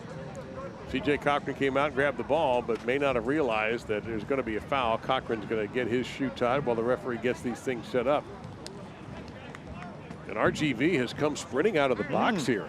They certainly have. They look very positive. They look like they're the ones at home, and OKC a little bit on the back foot. But sometimes in the game, you've got to just soak up a little bit of pressure and earn the right to go back down the other end of the pitch, and that's exactly what OKC are going to have to do here. But firstly, a set piece, and again, keep an eye out for Castellanos. Scored from a fantastic header against FC Tulsa, and he's a real handful in that box. And the referee straightening things out inside the 18, making sure that there's not a lot of contact before the ball is kicked by Isidro Martinez. Difficult header, and really not much of any kind of chance there for Castellanos. No, it's way too deep. Castellanos is going backwards. He needs to be coming forward to meet the ball. And not the best of crosses, and it doesn't give the big centre-back much of a chance. Now maybe time for OKC just to get their foot on the ball and take control of this match back. They are the home side, and they haven't won at home. What's it, 4 matches, no wins. And time is beginning to run out. A 0-0 draw, not enough, not with San Antonio coming up. 3 points is an absolute must for the home side. Yeah, they've got 2 games at San Antonio, only 2 games left at home since the in this restart. Highland and Brown working well together. Brown trying to get a through ball to Hernandez, and instead it'll be back to Blanchette.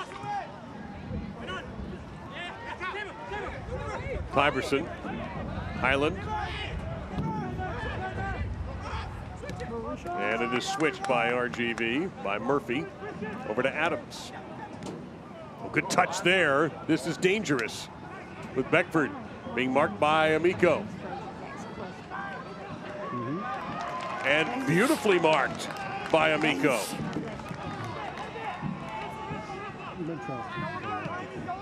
D'Amico did lead Orange County in tackles a season ago, 49 of them, and played that one beautifully.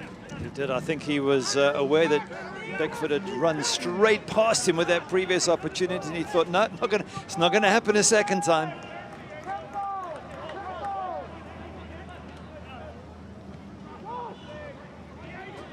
Well, the substitutions, we've had one already for OKC with Highland on the back line, but the substitutions are going to be fascinating if we can't get anybody to score in the next 10-15 minutes.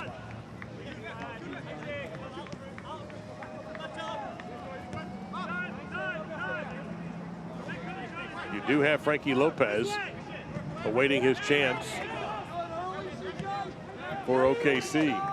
Just wonder how long it'll be before John Pasquarella brings him in, and Frankie Lopez getting the equalizer after Deshane Beckford scored when they met earlier on in July. Deshane Beckford nearly scoring again a few minutes ago. Adam just lost his concentration apparently and had a ball and could not control it, and the referee thought that throw-in was a little premature. He wants it where and when he wants it.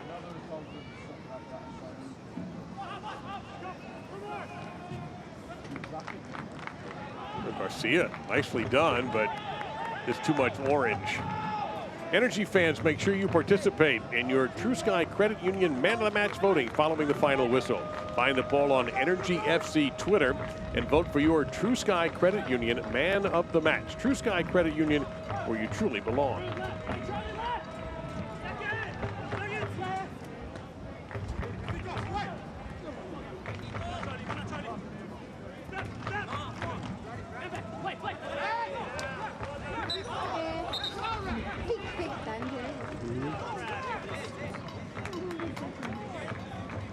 Echeverry just with his hands on his head, not happy with that decision, but yeah, nicely done by the ref, just saying to the coach, there you go, you can't win them all, get on with it.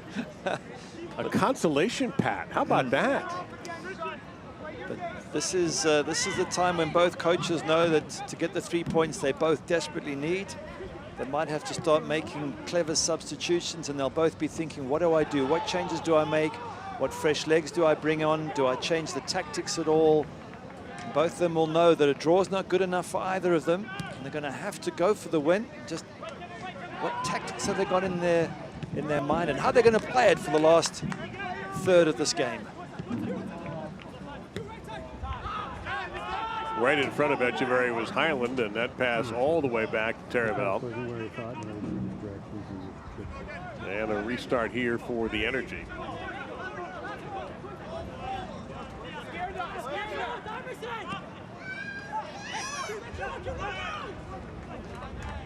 Well, aggressive play that time by Chavez, but they couldn't maintain possession. Well, look out here, another opportunity. This is Beckford firing, and it's going to be too high and wide. And boy, Beckford has established himself as the most dangerous guy on the pitch right now. Yeah, there's one very relieved Ibiaga who just controlled that ball there, and Beckford was so quick to pounce. He was just going wide and lost a little bit of balance, which was frustrating for him not to even hit the target. Ibiaga just ghosted off the end of his boot and straight through for Beckford, who's now had a second chance in the space of 5 minutes. And as he did in the first match, he should have been on the score sheet by now. So OKC has survived 2 thrusts from Beckford, one saved by Cochran, and one where Beckford was off frame by Lott.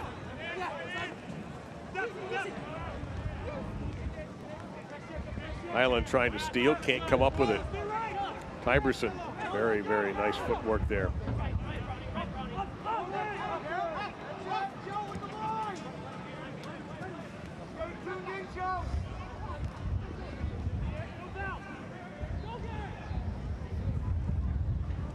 Another chance here for RGV. They've had the better of the play so far, already into the 18, trying to work around Ibiaga. And Ibiaga ends up winning that battle. Okay, the visitors threatening, aren't they, Dave? If they're a team with only 2 points sitting at the bottom of the table, they're causing problems for John Pasquarella and company. Looks like it might be a wrist injury as he fell over. Yeah, McLaughlin had the good run. Remember first season Teddy was our goalkeeper. Sometimes you can fall awkwardly and just put your hand out to break your fall, and instead you could hurt your hand, and that's what seems to be the situation. Paul Blanchett, CJ Cochran just looking on there. Well, Carter Manley will have a quick word with his coach and a quick drink. And many players making this an unplanned hydration break, and that's why the referee with a sharp blast on the whistle. It's not time for your hydration break just yet, guys. You can follow your favorite team, the OKC Energy, for example, and the rest of the USL Championship all season long on ESPN Plus, home to the USL, MLS, UFC, and more. Join the nearly 8 million sports fans who have already discovered ESPN Plus and watch the championship live every week. Sign up today at ESPNplus.com. Now Amico being escorted off. Don't know if he's shaken or perhaps he's just being taken out of the game. Lots of smiles, and yeah, you don't usually start. And by the way, this is his first start since coming back from injury, and it had to be a happy occasion for him. And he will be checking out.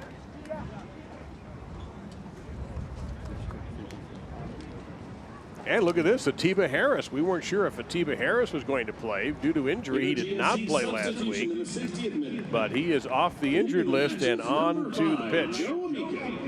Great to see him back in the team. Delighted that he's overcome his injury problem. So interestingly, Gary, and I think Amico is probably not due to play a full 90, but the only subs so far have been defensive substitutions. Both the fullbacks. In a game where a team has not scored in weeks, OKC, but they do have weaponry. And don't forget, you're getting 5 substitutions now since the restart in USL Championship. So there's plenty for John Pasquarella to do with it, but he's gone defensive so far. I think we'll see a lot of changes in the last 30 minutes coming up.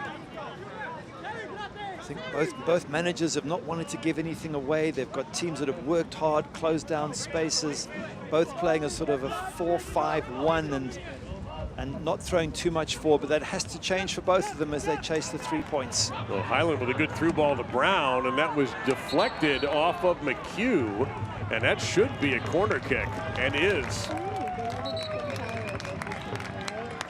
And Blanchett's going to complain, but I'm pretty sure the referee got this one right. Diego Rocha, a defender. And looks like McHugh will be checking out. McHugh filling in for RGV with Robert Coronado sitting out a 1-game suspension for being ejected from last week's match. As another dangerous Garcia corner kick is sent away.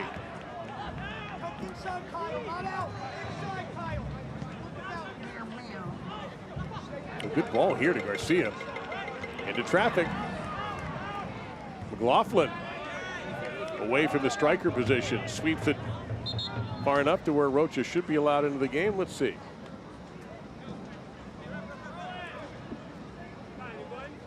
It's a young man, Rocha, only 19 years of age. And looks younger than that.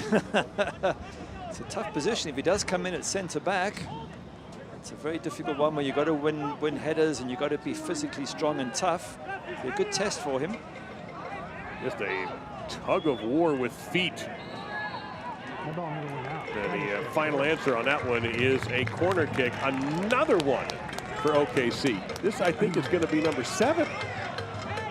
And none for RGV.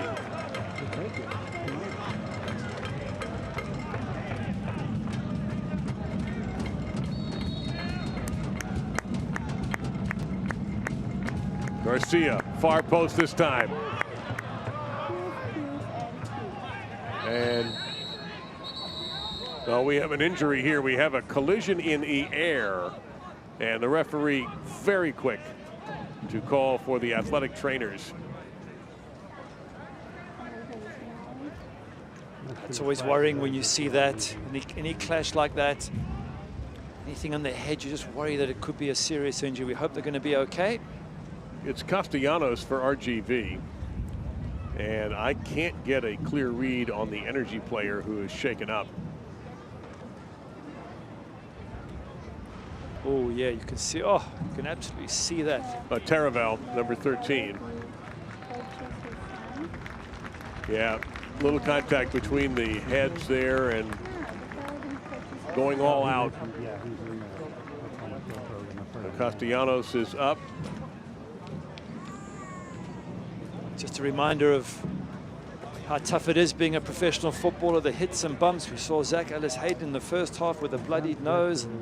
There, a clash of heads. This is a regular thing for soccer players. You always worry about their safety and their health and the injuries they sustain on a regular basis. And it's all part of a professional life, managing the injuries as you go through the season. Please look to the video board to see if you're a 50-50 raffle winner tonight. Rocha is still waiting to get in the game, number 5 for RGV. 8933. If you have that ticket, you're a winner, baby. Go over to the 50-50 raffle tent at the northeast corner of the stadium. He'll make it eventually. So they win half of all the money. Blanchett, a couple of good saves in this match that could make all the difference at the end.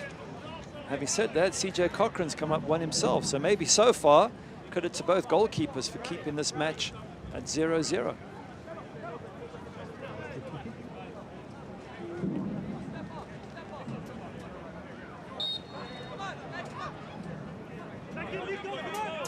Well, Castellanos has been brought back in by the referee. Saw Taravel, who was the other player shaken up, head to the sideline. He will await permission.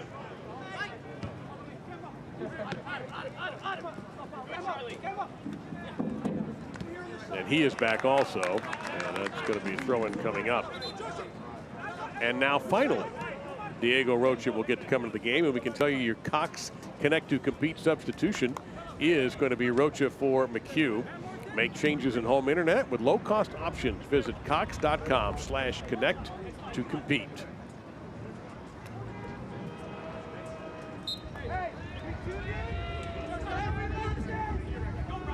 RGV substitution in the 60. So another defensive-oriented substitution, at least as far as swapping out backliners. But in the case of McHugh for RGV and Joe Amico for OKC, neither have been playing a lot. So it could be a fitness issue.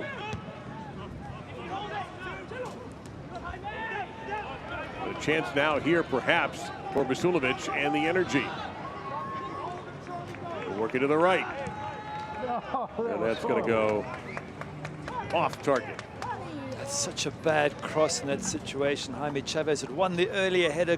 It had been knocked out wide. He got himself into the box. Jaime Chavez, he was just waiting for a decent ball in, and it never came. And this is a point we made at the start. If you give Chavez a good service, he will score goals. It's what John Pasquarello wants from his team, but his team haven't been able to deliver hardly one decent cross yet. Maybe they still will, but it hasn't been a good professional performance in terms of giving the center forward decent service.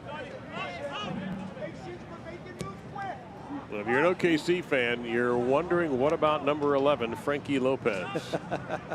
If you're Gary Bailey, you're wondering, what about number 11, Frankie Lopez? I'm sure we're going to see him. I'm sure it's just the coaches are sitting tight thinking, well, when do we make these changes? Luca Perpa for RGV is a good choice there, perhaps. Hernandez breaking free, tried to get service for Chavez, and it's deflected away, and another corner kick coming up for OKC. That was so close for Hernandez. Yeah, the coach is shaking his head. What a good run. He has been super sharp this game, Hernandez. He's created opportunities. A little bit of a slip helps there.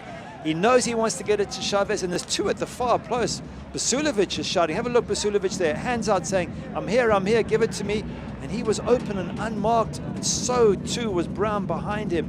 Jonathan Brown, what an opportunity. McLaughlin with a header on defense. Well, I guess that's how it goes when you're not scoring. Yeah, but It is, but at the same time, having done so well, Hernandez, if he just picks his head up and looks a little bit further, there were better opportunities there. It's that final pass that is the quality that the coaches are looking for on both these sides. Highland is an excellent throw-in man. Tries to put this one on frame. It's headed away. Tyberson. McLaughlin. And out of play off of Brown. And a little bit of a breath for the Toros they can take after a couple of minutes of heavy pressure. See a few fans chanting in the background, what fans have been allowed in. A nice little drum roll, so credit to the fans who have turned up for trying to support OKC and give them this push to get them over the line and score. Brown, that was a little too heavy from Hernandez, and we've got a goal kick coming up. Safe digging is not an accident. Simply dial 811 to get utility lines in your yard marked so you can avoid potential injury and expense. It's a free service, so just do it. Energy FC would like to thank Oki 811 for being a sponsor of Energy FC. With the former Man United goalkeeper and longtime presenter Gary Bailey, Dave Lamont, USL Championship match in Group D. RGV Toros in the orange and OKC Energy, usually nicknamed the Greens, but tonight they've gone all black uniforms.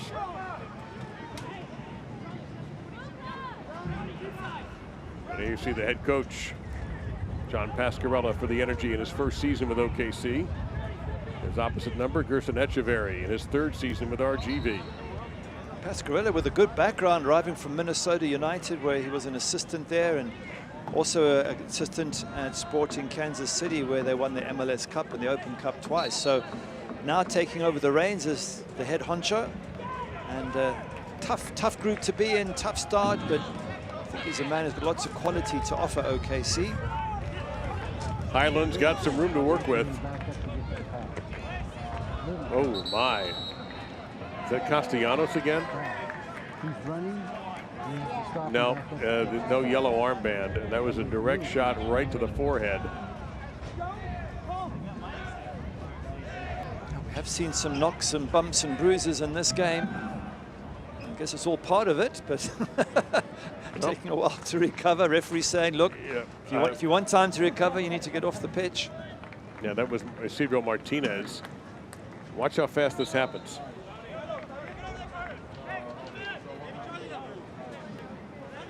He does duck his head in to try and head it away, but this doesn't quite connect properly. And the pace and force of a football can really be painful if it hits you in the wrong areas. Well, Highland steals it from Tyberson. There's good service to Vasilovic, trying to get it to Chavez.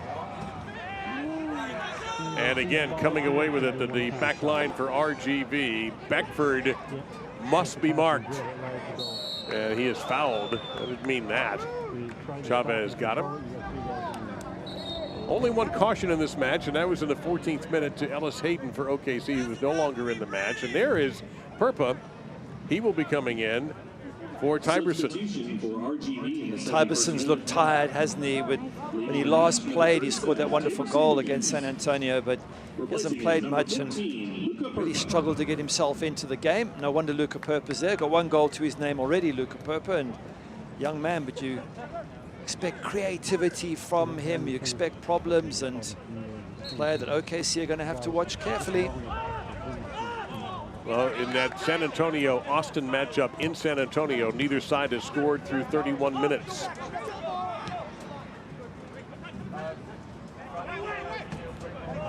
That had to be struck properly, or it could have been a disaster.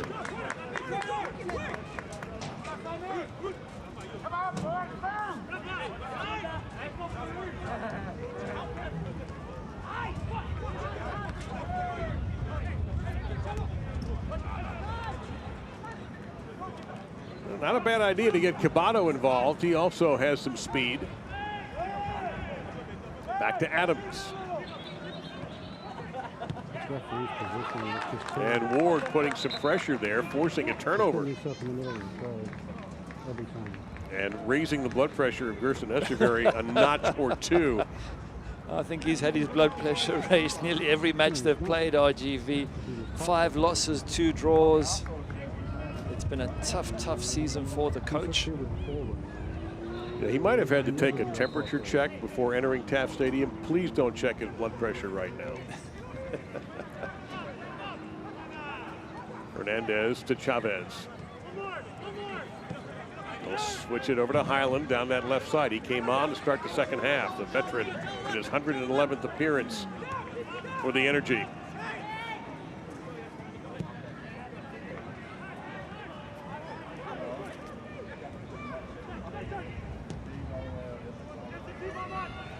Foot race, trying to get McLaughlin involved. McLaughlin has it. An opportunity to flick over Cochran, and he missed it.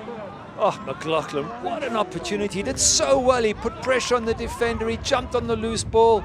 He goes to get it over the goalkeeper. Everything absolutely perfect until that point, and then just overhits it. Look at the pressure. Does really well here, and they're trying to get it away. The defender knocks it into him. That final touch.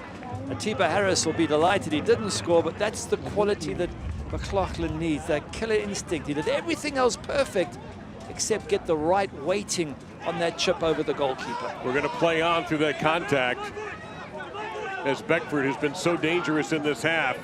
Will he rip from the right foot? No, he was taken down. Aggressive defense play that time by Taravel. He's a danger, isn't he, to Shane Beckford? Once again, he's about the only one on the RGV team who's able to run at that defensive OKC, and he's got pace, he's got trickery. Just the perfect timing on that tackle from Taravel. If he gets that wrong, it's a penalty. The other thing I'm impressed about Beckford is we're 75 minutes into this match, and he appears just as fresh. And you know he's got to be a little bit tired, but he has played with a burst as we're going to get our first corner kick for RGV in this half.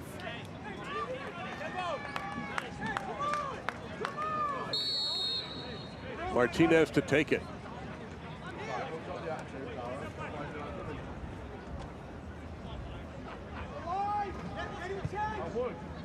Far post. Headed away, Highland. But not all the way out. Adams going to come right back. Ooh, he forced Cochran to earn his lunch there. That's actually a great strike. When he's hitting it, I'm going, come on, be serious, Clyde Adams. You're not going to score from there. And he didn't score, but he certainly made the keeper work. CJ Cochran, have a look there. Oh, he is stretching, isn't he?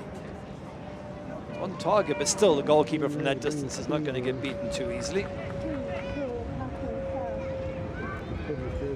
But it does get a second corner kick.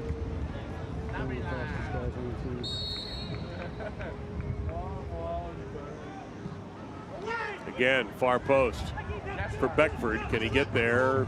Yes, he can. Highland marking him 1v1. He's kind of fouled that one off, for lack of a better term. I know I'm mixing my sports metaphors, but that's the best way to describe that one. It just was a foul ball. And this is, I believe, our second half hydration break. And the USL's elite pre-professional platform, USL Academy, allows clubs around the USL to build a pathway to pro soccer by bringing together top local youth talent. Following the success of the first Academy Cup events, clubs can now apply to participate in the USL Academy League, kicking off in spring 2021. For more information, visit usl-academy.com or search hashtag USL Academy on social media. This is a crucial time now for the home side, OKC. It's a crucial time for both sides, to be fair. They both need the 3 points, but OKC are at home. 4 games they haven't won at home. They've got San Antonio coming up next. They know that a win will get them close to a playoff position, and a draw will keep them 3 points away with tough matches to come. So the question is, what are the coaches going to do? What changes are going to make? What are the players going to do to break this deadlock of 0-0? And there's got to be more changes, you would think, especially from OKC. You mentioned Frankie Lopez already as one obvious option, but when is that change going to be made and how? Right now, 0-0 doesn't help either of these two teams. Quick run through the scoreboard here, Gary, while we have a moment. I just saw 93rd minute, Charlotte has jumped ahead of Memphis 901, 3-2. Omar Gordon is going to come in. Number 10, Arun Basulovic. So Basulovic will check out, and you bring in number 91, Omar Gordon. Omar Gordon. done well, Vasilovic, especially first half, very creative, but maybe just running out of a bit of steam. And Omar Gordon, big and strong, powerful. And he can run at defenses, so maybe he's the man to get the breakthrough that the coach wants.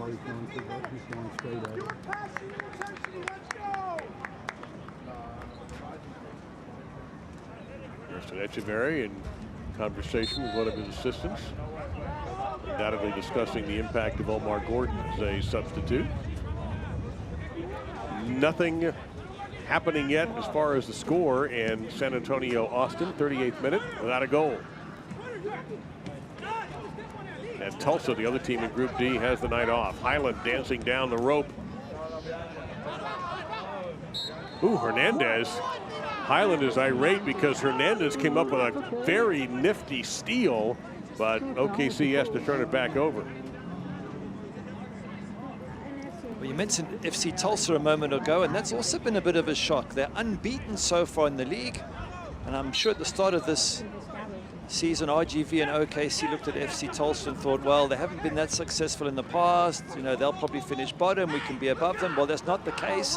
It's a totally different FC Tulsa. New coach, new setup, new name, and much better results. McLaughlin just gets up after being knocked down. We played on as the official ruled advantage, and now it's a steal by Gordon to Hernandez. You've got Gordon down the right. Good lead pass ahead to Chavez, the striker for the Energy. He'll fire, and tipped over the net by Blanchette. It just shows you what Chavez can do when you give him the ball. That's one of the few times he's been given anything to work with. And yes, you expect the goalkeeper to make the save, but look what he can create. He can hold the ball up well. He's got 2 good feet, cuts inside. He's 20 yards out. Yeah, still forces Blanchette into a decent save. Now, if you want to win this game, OKC, get more ball to Jaime Chavez. Well, the corner kick will be number 9 for OKC. There's young Rocha marking him on this corner. Far post again. They are marking Chavez, and he gets too much on it.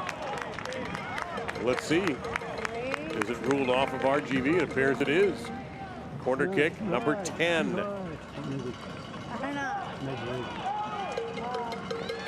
Actually surprised that it's the young Diego Rocha who's been asked to mark big Jaime Chavez. You thought Robert Castellanos would have done that job. He's bigger and more mature, and let's see what happens. Well, one thing I've noticed that Rafa Garcia has surrendered the captain's armband, which he wore in the first half.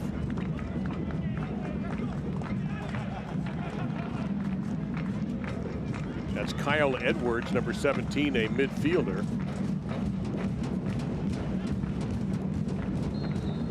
Set to come in, but now Garcia punched away by Blanchette. Cleared but far from out. Highland, his pass intercepted. And RGV escapes again. 81st minute.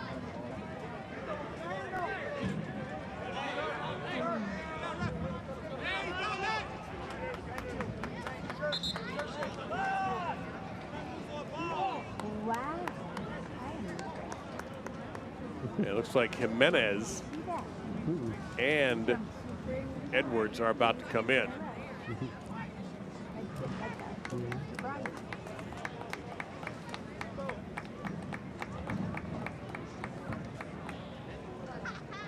So OKC is also making a change. Nico Taravel will come out, and Tucker Stevenson will come in. Now, he is a forward. I'm wondering if we're not going to see Frankie Lopez at all. Substitutions in the 82nd minute. It is surprising. It's also surprising that Shane Beckford's come off, who's the sharpest of all the players at RGV, so not quite sure what that's all about. Shane Beckford, replacing him, number 27.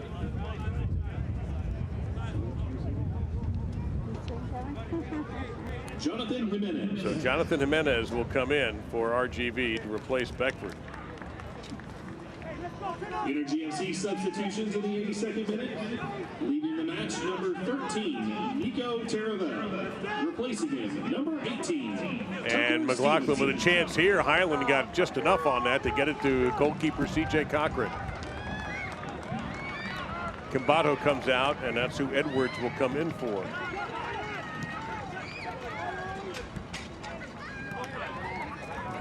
So heavy-duty substitutions. The dice has been rolled, hasn't it? Yep. Now we wait to see. Draw's no good to either side. Someone's got to go and win it. Chavez had one brilliant opportunity, but Blanchette punched it over the crossbar. Highland with a chest trap, couldn't control it, got it back anyway, away from Edwards, who's fresh into the match. If you're not familiar with USL Championship, the game can end in a draw. We don't do penalty kicks or extra time.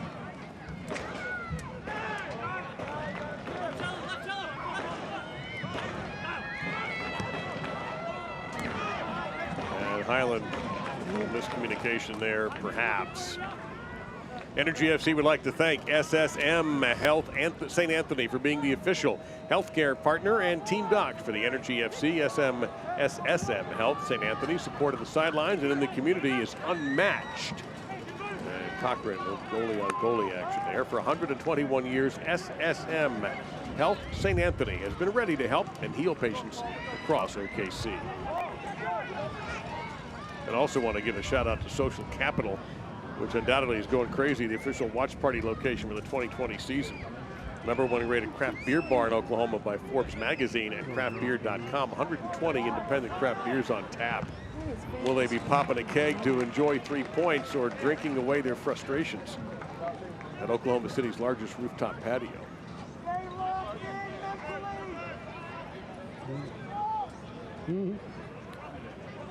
John Pascarella has gone with his cards. And Pascarella just leaning on something just to keep his support going, as he's going to have to suffer through a Martinez corner kick, the third for RGV.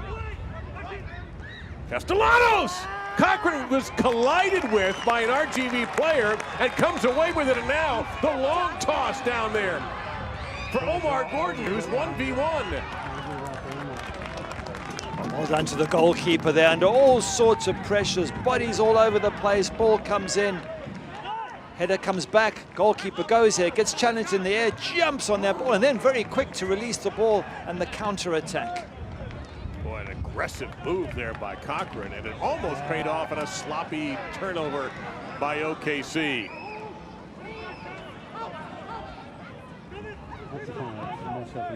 Will somebody crack? Will it be a brilliant goal? Or will these teams walk off with a point that they don't want? Well, in the last match, it was Shane Beckford who scored his off. It was Frankie Lopez who got the equalizer. He's not on. So who is it going to be?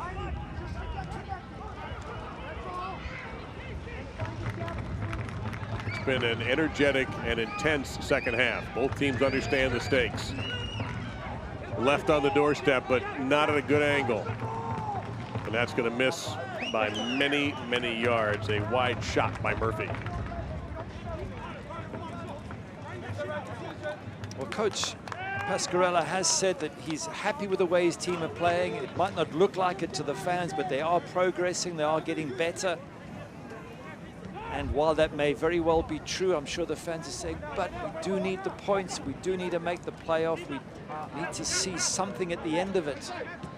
Something at the end of it means a win here today at home, and could it still yet happen?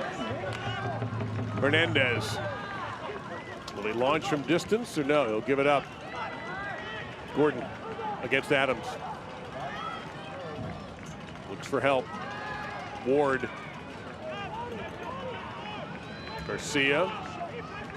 OKC poking and prodding. Gordon again. Just too many orange jerseys. Austin has stepped in front of San Antonio. 1-0. Wow, that's bad news for both these sides, because if Austin Bold keep doing well, then they'll be the second team that goes up. What they want is a San Antonio win. So everything going wrong for OKC at this moment in time, and RGV. They both need the 3 points. They both need Austin Bold to lose, and neither of those two things are happening. Well, the good news if you're OKC is that Austin Bold match is not quite yet at halftime, so there's an opportunity for San Antonio to come back. Plenty of time there, but we're running out of set time here.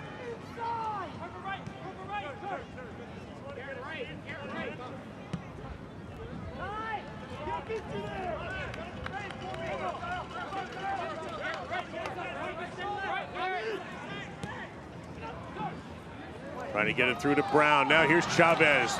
Can he create without a lot of help? Trying to get it through to Brown. Chavez, chest trap, left footer, way, way, way off. Just didn't sit down for Chavez, did it? Yeah, he's frustrated. He hit it before it came down, but again, it just shows you when he gets some service, he can cause problems. His only thought is hit the target, make the goalkeeper work, and that's what you want from your striker. I think it's only maybe the second or third time this entire match he's managed to get himself on the ball. Tries to bring in Jonathan Brown there. That doesn't work.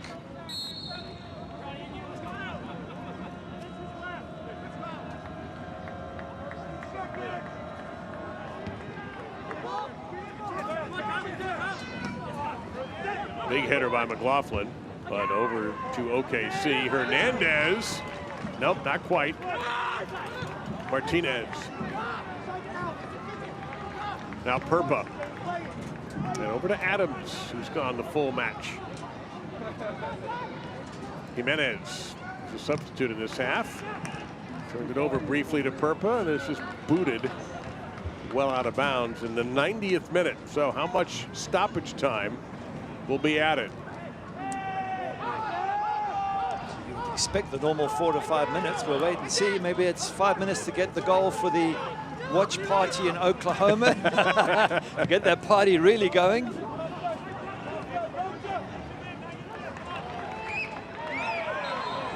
A little too aggressive, and there's a call that's going to go in favor of OKC Energy as Jimenez with the foul.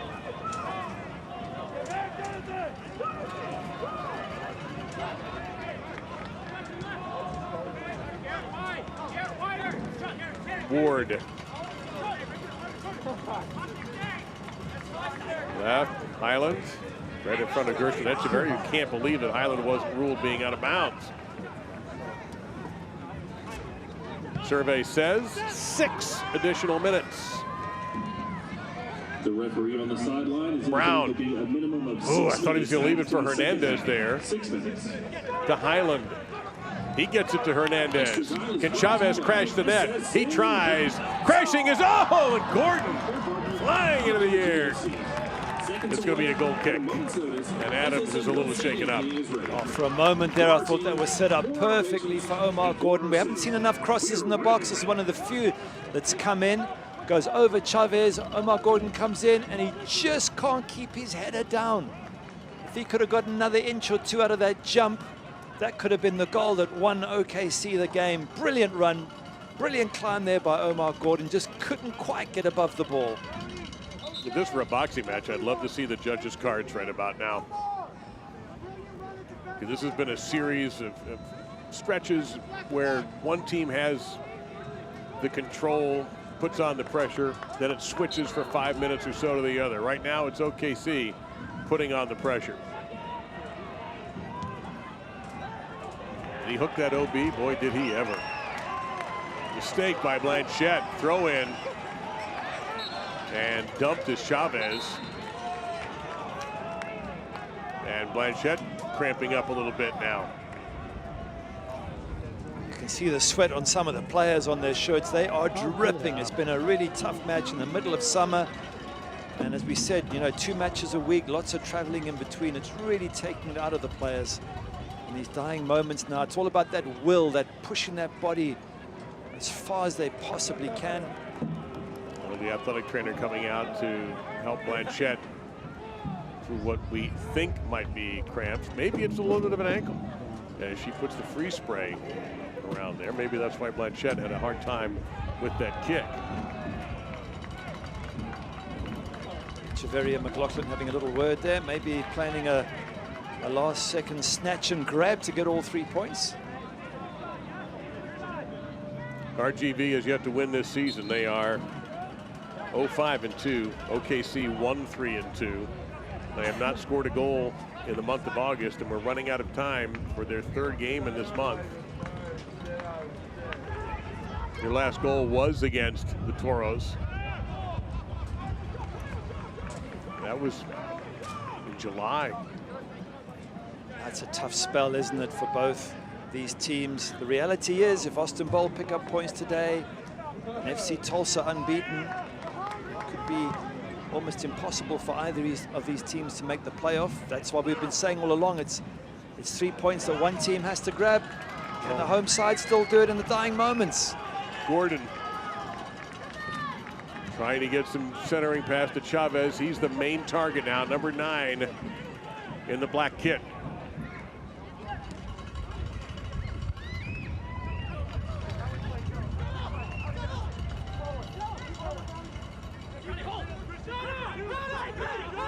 If this stays like this, then RGV will say they've got themselves a point. Have they got more? Oh, they have a chance here.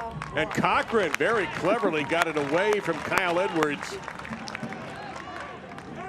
And will distribute. I was just saying that RGV will be very happy with this away point. And while they haven't won a game in 8, they certainly haven't played badly. And Gerson Echeverry and players will feel that they've got something to build on here tonight. It's been a decent performance by RGV. They really have made it super difficult for OKC. They've defended well, they've countered. Shane Beckford was a threat and maybe should have scored on 1 or 2 occasions. It's a decent RGV team. It might not look it set at the bottom of the table, but they have been unlucky in so many of their games. Laughlin trying to squeeze the toothpaste out of the tube, but didn't work.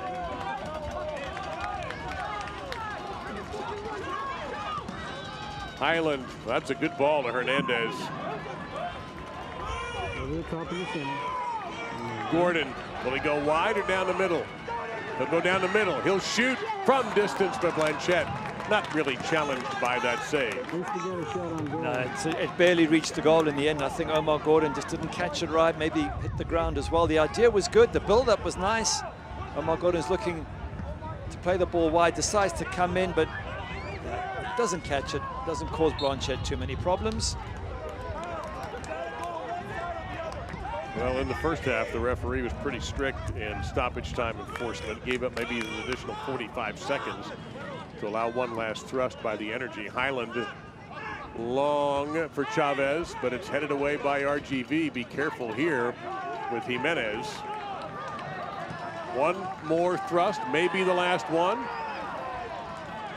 No call there. Martinez. McLaughlin.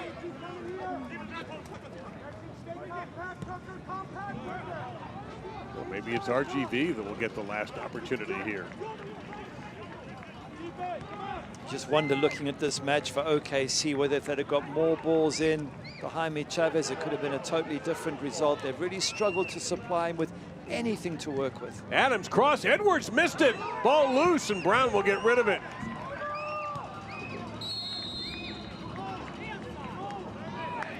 That is not the end of the match. Flag was up. Well, the only winners here tonight, Dave, I would suggest would be the likes of FC Tulsa, Austin Bold, who will say that these teams, a draw doesn't help any of them. It leaves them further away from the action.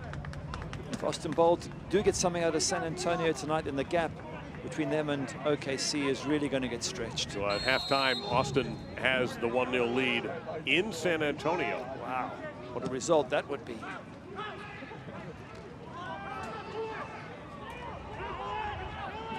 Gordon will try to run this down and run with Hernandez and Chavez. Gordon inside the 18. Service for Chavez is swept away by Martinez. The referee checks his watch. Brilliant by Martinez, getting back from midfield to do a wonderful marking job there and saved his team and maybe earned them a point. Garcia from a long way away, and that might do it. That shot did not threaten anything. Frustration there for John Pascarella. Just hasn't happened tonight. Hasn't been able to find a way through, has he? It'll be a third straight game at home without a goal. And there you go. There's the whistle. A hard-fought, really hard-fought draw Each team will get a point. I'm sure each team feels like they deserve more. Yeah, they've battled. There's no doubting. Yeah, applaud both sides. They've both put in a fantastic performance. They've worked so hard. They've taken hits and clashed heads and given everything they could. There is our man of the match for the OKC Energy, the very dangerous Jaime Chavez, presented by True Sky Credit Union. Chavez was looking for his third goal of the season tonight, but it was not to be. And the Energy now hits the road for San Antonio on Wednesday night. Gary and I will be back with a look back at a thrilling match. Each team will walk off the pitch with a point when we return. Outlining your own destiny is something we all take pride in. And knowing we're doing what we love is what makes this life adventure so exciting. Isn't it nice to have a banking partner that's along for the ride? FFB makes life easier with a simple click and snap, so things like mobile banking and deposits can be done anywhere, anytime. Plus free bill pay, person-to-person transfers, and Apple Pay. With free ATMs worldwide, why wouldn't you want a bank that gives you this much freedom? FFB. We go where you go. Welcome back. Energy with a 2-0 advantage. The 6th minute of action. Now would be a great time to announce the new healthcare partner of the OKC Energy. It's SSM Health St. Anthony. SSM Health St. Anthony. SSM Health St. Anthony. St. Anthony. At OG&E, keeping the power on through any kind of storm is what we do. And this latest storm we've all been weathering is no different. We know times are tight, and we have many ways to help. There are flexible payment arrangements, including installment plans, average monthly billing, guaranteed flat bill, and smart hours with nearly half-price electricity 19 hours a day. To find out what's best for you, visit OGE.com. We're here to help you power through this. So with Gary Bailey, Dave Lamont, and there is your final. Neither team able to find the back of the net, but we were just talking during the break, Gary, that the second half of this game was loaded with action. It just wasn't loaded with scoring. No, well, goalkeepers, perhaps, credit to them for making a couple of saves. The strikers a little bit off target on occasions. As we're saying that, there was a swipe and a miss. But this, to Shane Beckford, not sure why he came off, because he was a constant threat. Absolutely breezes past Joe Amico there. And CJ Cochran makes an absolutely crucial save. Could Beckford have done more? Just chip it over, be like Messi? Couldn't quite deliver. That might have been the biggest save for Cochran of the night. And we see here Hernandez, who's making up for his own mistake. Look how close this is. He was trying to feed Chavez, but it was not to be. And that's how the night went for OKC. Basulovic, also number 10, begging for the ball.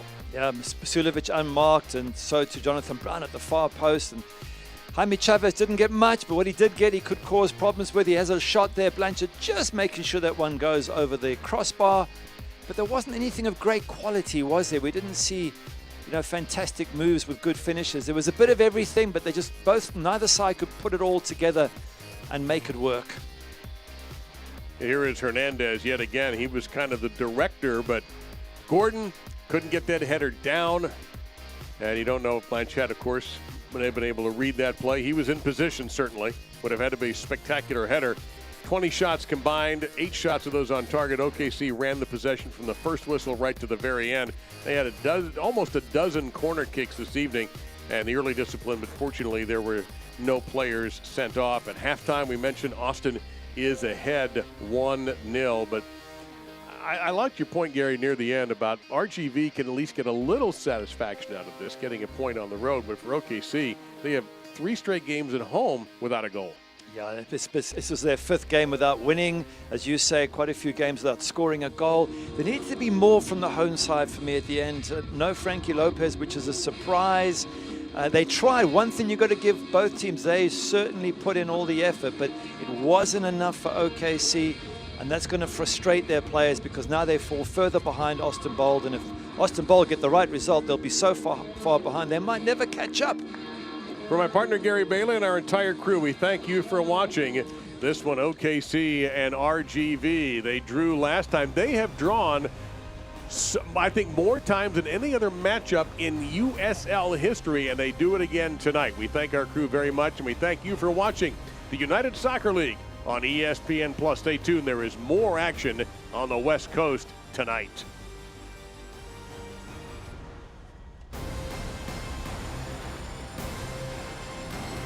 This copyrighted telecast of the United Soccer League Championship cannot be retransmitted, rebroadcast, or reproduced without the expressed written consent of the United Soccer League Championship.